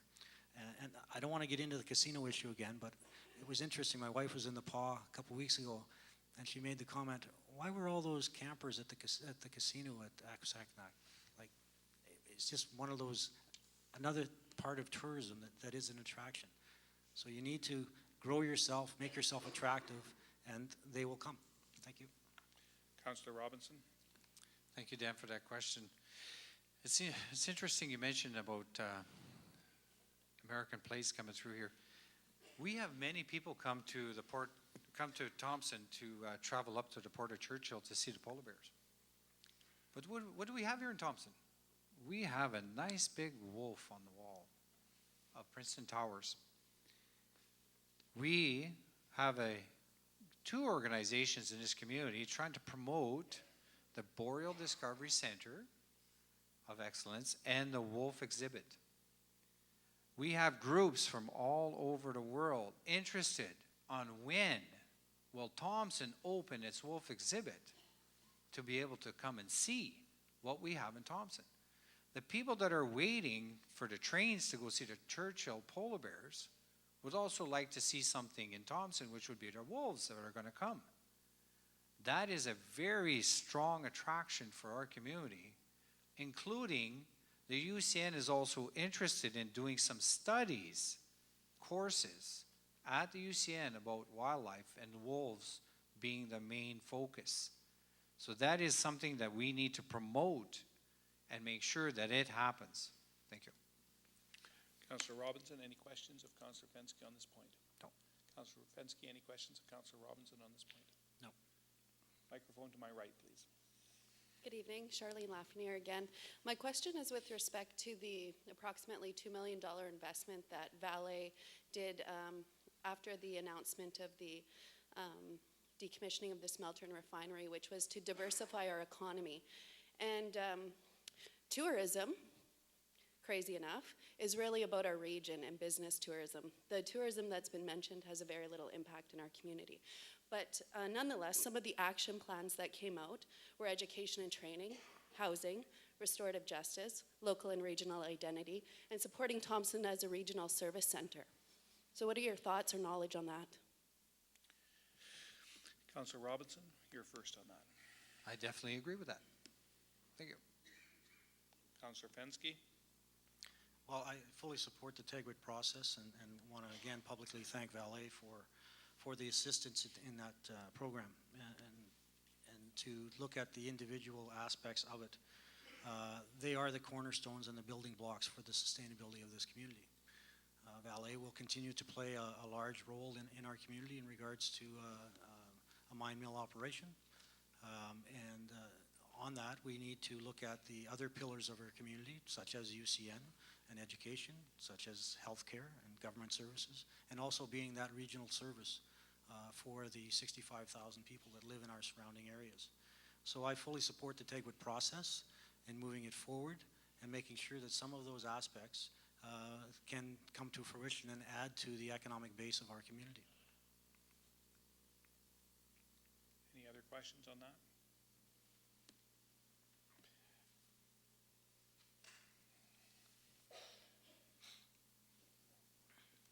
Microphone on the right. Sorry for taking two questions. The previous administrations, I felt, did a really good job generally. We moved forward on a number of fronts well, on others maybe not so well. My concern, though, having seen it from the outside, and I got to admit that I have some naivety in terms of what happens in the building, because I haven't been to a meeting, and I apologize for that. But it's like I made a joke. I'm sure that neither of you are on each other's Christmas card lists. And it was clear that that type of attitude was prevalent in the last administration, where you had a divide of politics. And I find that unfortunate because as much as we may disagree with people on the other side of the fence, certainly those people got support, and especially in the last administration, we had one councillor who had significant support from the community, who expected that person to be able to come in and contribute. Unfortunately, and I may be erroneous in this too, but I got the impression that the two sides weren't playing nice. So the question is, I guess, Thank you. as we go forward with such different council, it will be a very different council, how do you intend on ensuring that everyone gets a chance to represent the constituents who elected them? Thank you. Councillor Fensky. Thanks, Jeff, for the question. And the reality of this last term, yes, it was confrontational. It didn't start that way, but it ended that way. That's unfortunate, but that's politics. That's the reality. And someone in a previous debate talked about block voting and things like that. And that may be the case in provincial and federal government, but municipalities in Thompson, you're elected as an individual. There's no ward system. You don't represent Westwood or Eastwood or Riverside. You represent the community at large. But at the end of the day, if you continually come down on the negative side, you may perceive it as block voting. I don't believe that's the case. I believe it's on philosophical difference. And that's the key for councillors coming into the new council. It's about a philosophy. It's not about we'll vote this way or we'll vote that way. I mean, I didn't go to any meeting Saturday morning continuously all winter long. So I vote with my conscience. I vote for what I feel the general public and the people who've spoken to me want. And I've been forceful in that. And I don't apologize for that. I don't apologize for any of the votes I've made. But in the same sense, it's not a block. But as a future leader of the next council, with a number of at least 5 new councillors, I think it'll be very important for that mayor to set the example, to be the leader, and develop councillors as we go through the 4-year process. And we have a process for doing that. So I believe everybody should come in with an open mind. And I'm a sports guy. I played on many hockey teams. We all have roles to play. We all can contribute. But at the end of the day, it's about a team and a team decision.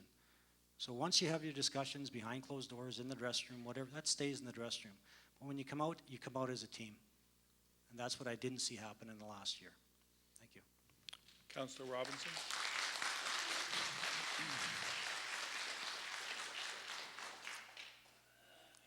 One word, Jeff. It's called respect. We have to respect each other. That's what's lacking. There was very little. When it comes to a person having so many years experience and being told, because you didn't polish my seat, you don't get a chair. That is a very large lack of respect. That's what it boils down to. And that's why it becomes, like my counterpart has said, confrontational. Because that shouldn't happen. You should be able to go into a room, debate all you want, argue, disagree, agree. You should be able to walk away and have coffee later. Unfortunately, that's not the way it ran. And that's why there was that lack of respect. Thank you. Councillor Robinson, any questions of Councillor Fensky? I have one question for Mr. Fensky. As a leader of this organization, if he were to become leader, when confrontation knocks on his door, would he still be so tempted to try to assault councillors when they disagree with him?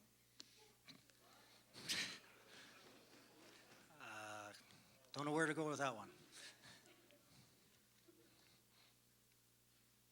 I got nothing. Okay.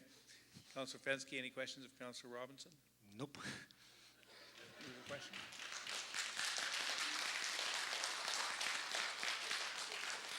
Any other questions? I have one. It's been submitted. The closure of the smelter and the refinery will substantially reduce the number of good-paying jobs in Thompson. What will you do specifically to position the city to take on that monumental challenge? Councillor Robinson? I'm sorry, I don't have a crystal ball. I can't predict what would happen. Leaf Rapids lost their main industry completely, devastated them. They bounced back very small, but they're still there.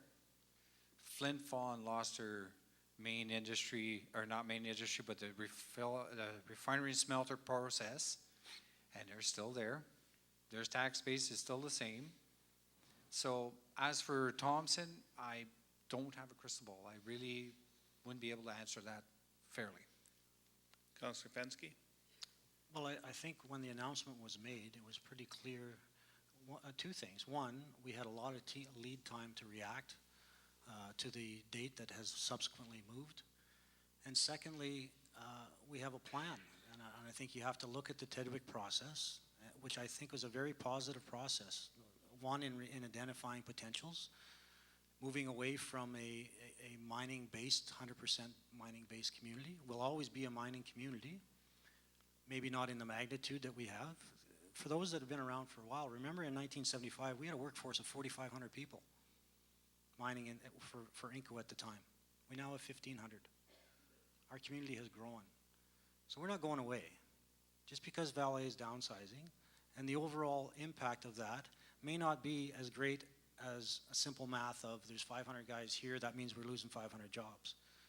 We're going deeper into the ground with the 1D project. We'll require, and I don't want to speak on behalf of LA, but I'm an employee. So we will require more workers to do that work, to be a mine mill operation. So there may be a net loss of jobs, but I don't think it'll be to the extent that everybody is thinking that the sky is falling. But at the same time, as a community, you just can't sit back and watch that happen. As leaders of this community, you need to step up. You need to take proactive actions. And I think this council did it with the help of Valet and through the Tedwick process. And we'll continue to do that. We'll continue to try and grow our community, to diversify our economy. I'm hoping that we see an expanded UCN campus with more housing, with more students. I'm hoping we see an expanded healthcare with more for seniors, more palliative care, more home care. I'm hoping we see more government services. I'm hoping we see growth in businesses as a regional center that we are and will continue to be. So you can't just sit and wait and watch the car wreck. You have to be proactive, and I'm willing to be that one.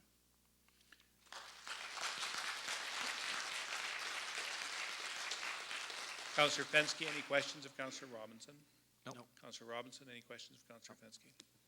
Microphone on the left. Thank you. For the long-term viability of this community, our next mayor needs to look after more than just what's at home, but he needs to represent us at higher levels of government. And he needs to build bridges with organizations. Councillor Robinson, as a proud union member, I'm wondering if you could explain why the United Steelworkers Local 616 and the Thompson Labour Council have both chosen not to endorse your candidacy for mayor. Well, Thank you. That's actually Councillor Fensky's question, so to start with.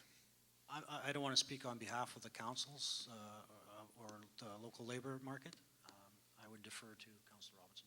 Councillor Robinson? Thank you for that question. Local 6166 has decided to not support any municipal member of office right now. That is their stand. But I do believe I have the membership support of the union as of now. Thank you. Okay. Any questions by either of you? On the right. My name is Donna Wilson. Luke, can you give me one example of something positive that Dennis has done this last term? And I would ask Dennis the same question of Luke. Councillor Robinson? Thank you. He has been on the board for the RCMP contract and has made very good strides on that. Thank you. Councillor Fensky? Thank you, Donna, for the question. I've sharpened my debate skills immensely. And to be honest, I mean, I don't mind debates, and Councillor Robinson and I have been on the different side of the fence on many issues. I don't mind that. That's politics. That's what we got into. So bringing debate, he always brings an opposing view, which I welcome and look forward to debating. So thank you for that. Any questions of each other? Any last questions? On the microphone on my left. Can I ask a general question? It's an open question at this point, I think. Oh, sorry, I wasn't sure. Okay, I know both of you guys work for Valet, and I know how much time and energy that Tim has put into the city of Thompson. Would your employers be able to give you as much leeway as Tim has had to give you the opportunity to fulfill your obligations as mayor? Councillor Fensky? I've had that discussion before putting my name in. I had that discussion with my bosses, and have been assured that within reason, I mean, it will cost me some vacation time when I need to take that, but Valet has always been supportive, whether it's been staff on various committees in the community. They've always been involved in that, so I don't see that changing. And Tim was a mayor for 8 years and had a way of doing things, and he was also in a position where he was possibly a little more flexible, being downtown and available. I see myself not as available, but I will make myself available as often as needed. Councillor Robinson? Thank you for that question. Similarly for me, I have spoken with my employer, and also in our contract we have what is called a public office leave, where I can take time away from work to be at official business. Okay. Microphone on my right. Hi, I'm Leslie Tucker, and just a teeny weeny bit of background to this question.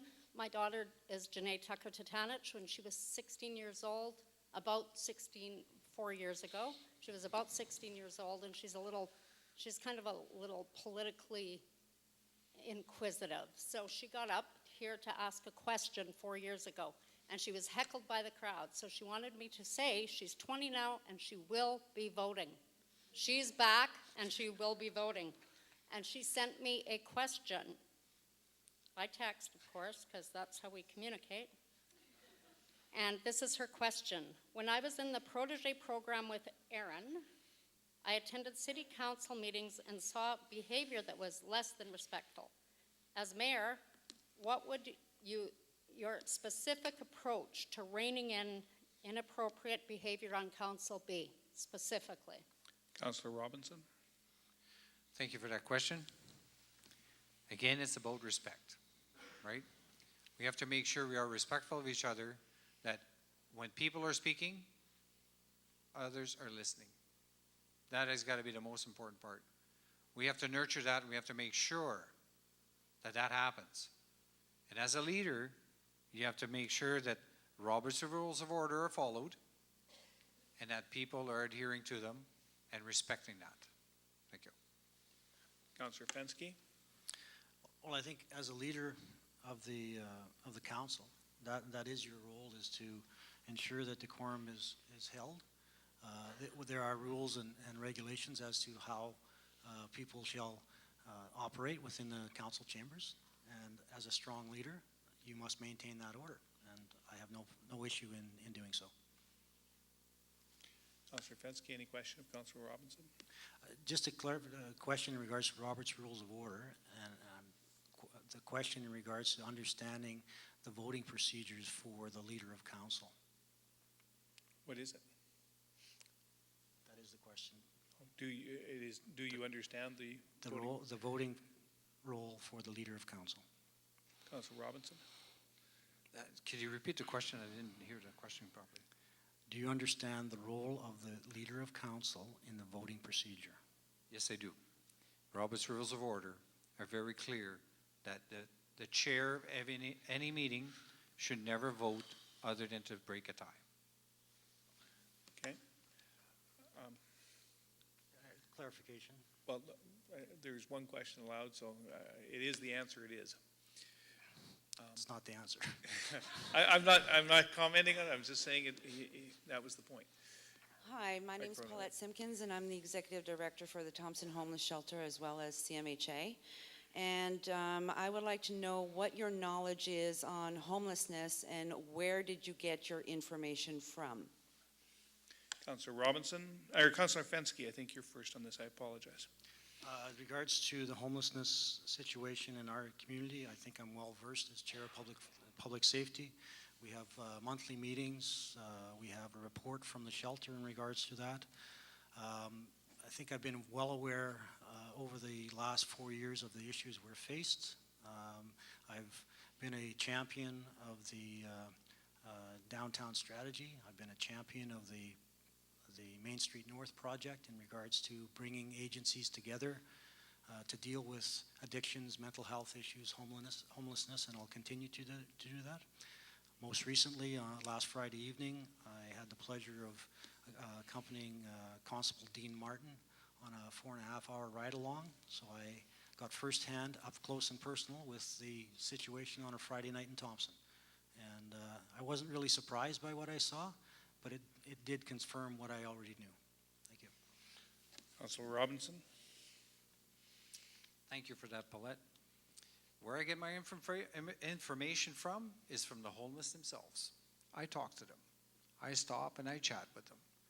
That is the best resource of knowing what is going on and where it's coming from and what's happening. How did somebody become homeless in Thompson? I talk to them straight, right from the source. That's the best place to get it. Thank you. Any questions of each other? No. Any last question?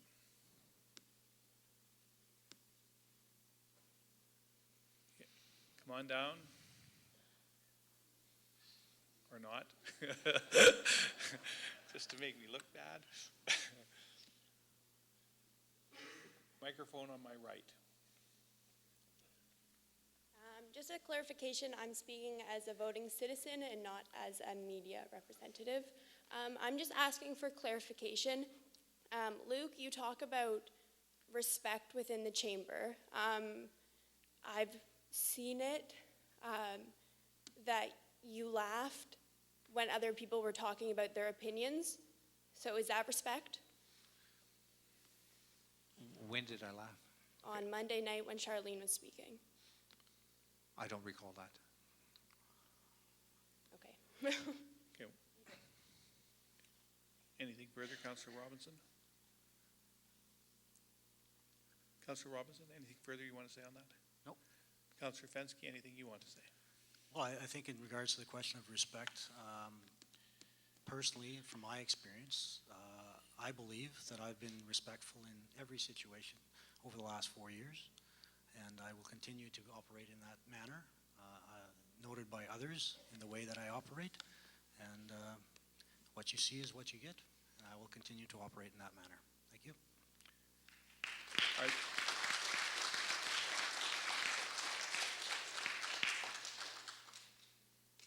I see no one else at the mics. There are no other topics, and we're ahead of schedule. That is as good as it could get. I'm going to ask each of you to give your closing remarks. By way of agreement at the outset, Councillor Robinson, you'll go first. Councillor Fensky, you'll close. You'll have about 3 minutes. Although we've got lots of time, that's not an invitation to go long, but we do have extra time. Thank you, Dave. I'd like to thank everybody for coming out tonight. It was great to hear your questions and your concerns. I appreciate the fact that you're honest and candid about your questions. As a leader of this community, I do promise to work hard for this community to make sure that everybody is treated fairly and that we do get the biggest bang for our buck. We have to ensure that investing tax dollars in this community is done responsibly and is done wisely. We have to ensure that our hiring policies are done so that we hire people for what they know and not who they know. Council respect, and that is got to be the utmost. It cannot be ignored. We have to respect each councillor's opinion, good or bad, that they have opinions. They represent you, the constituents of this community. There are many people in this room that will be voting many different ways. We have to respect that. That's what it's all about. We have to make sure that the bylaws of this community apply to all members of the community, including our staff that work for us, and including councillors and the mayor in the chamber. No special treatment should be given to any member, ever at all. We all live in this community. We all abide by the same rules. When it comes to homeless, we have to make sure that we take care of our neighbors. And by doing that, it's going to take some tough love. We have to make sure that we take care of everybody. Everyone in this room, we all got to do our part. There's many hands make for light work. So let's all put our hands together and do something. Let's help them out. They have to have a sense of purpose in their community. And I feel that's what's lacking. They're walking around with no sense of purpose, like they don't have a reason to be. Let's help them out with that. You know, let's make sure that happens. Let's also make sure that open drunkenness, and I hear this is a very common complaint I've been getting from many constituents I've spoke to. Open drunkenness, defecating, urinating in public. It's affecting our children. It's affecting us as adults. We need to make sure that we do something that is proactive, something productive. As for the water treatment plant, I can't stress it enough. The province has to be at the table.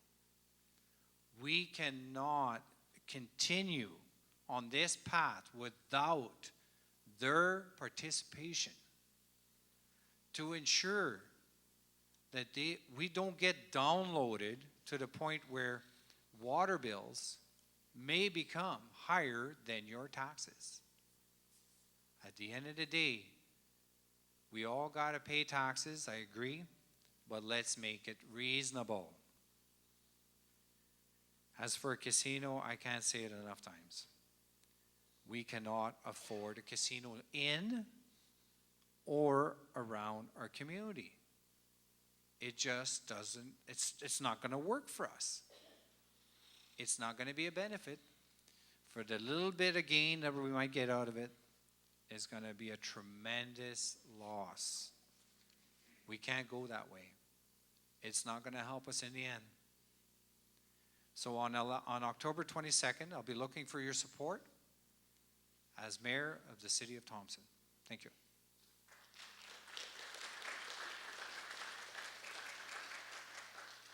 Councillor Fensky.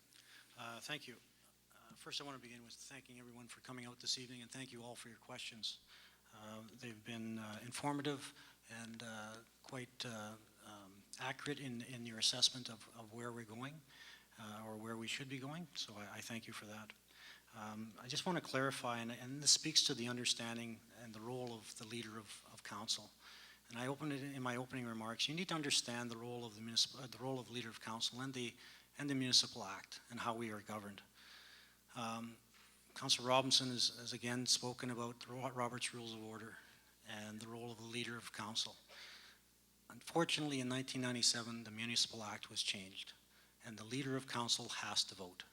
That's the rule. It's got nothing to do with Robert's Rule of Order. You can't change it unless you're going to change legislation. Which leads into the understanding of the 56 Agreement. Over the last 4 years, we've had many meetings in regards to understanding the implications of the 56 Agreement and the subsequent amendments and the impact of a water treatment plant and the ownership of the water treatment plant by the City of Thompson. The province of Manitoba is a signatory of the agreement, but they don't have to be at the table, and they've chosen not to be at the table. Anything we say or do, the province will do what the province will do.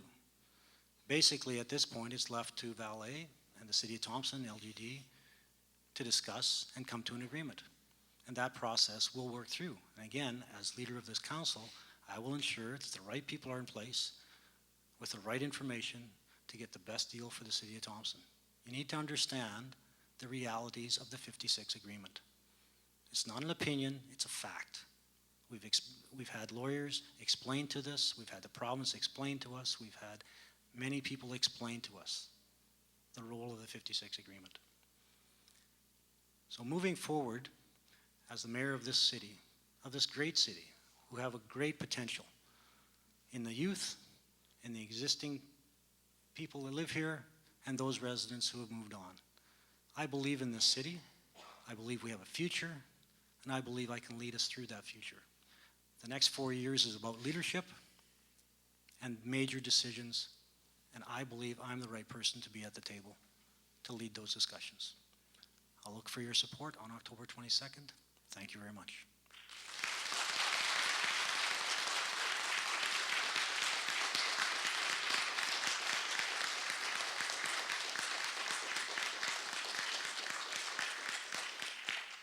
Ladies and gentlemen, that will conclude the evening. I want to acknowledge again Smitty at Music Makers for the sound, School District of Mystery Lake for this facility, and Advent United Church for much of the other supports. I want to thank each of you for coming and making the debate a success, and Shaw for playing it. And most importantly, I want to thank the two morality candidates for their candid discussions. I think they have painted a clear picture of choices, and I urge everyone to vote on either October the 22nd or the advance poll on Thanksgiving Day or by mail. Thank you for coming, and we'll see you next day. Thanks, Luke. Good job.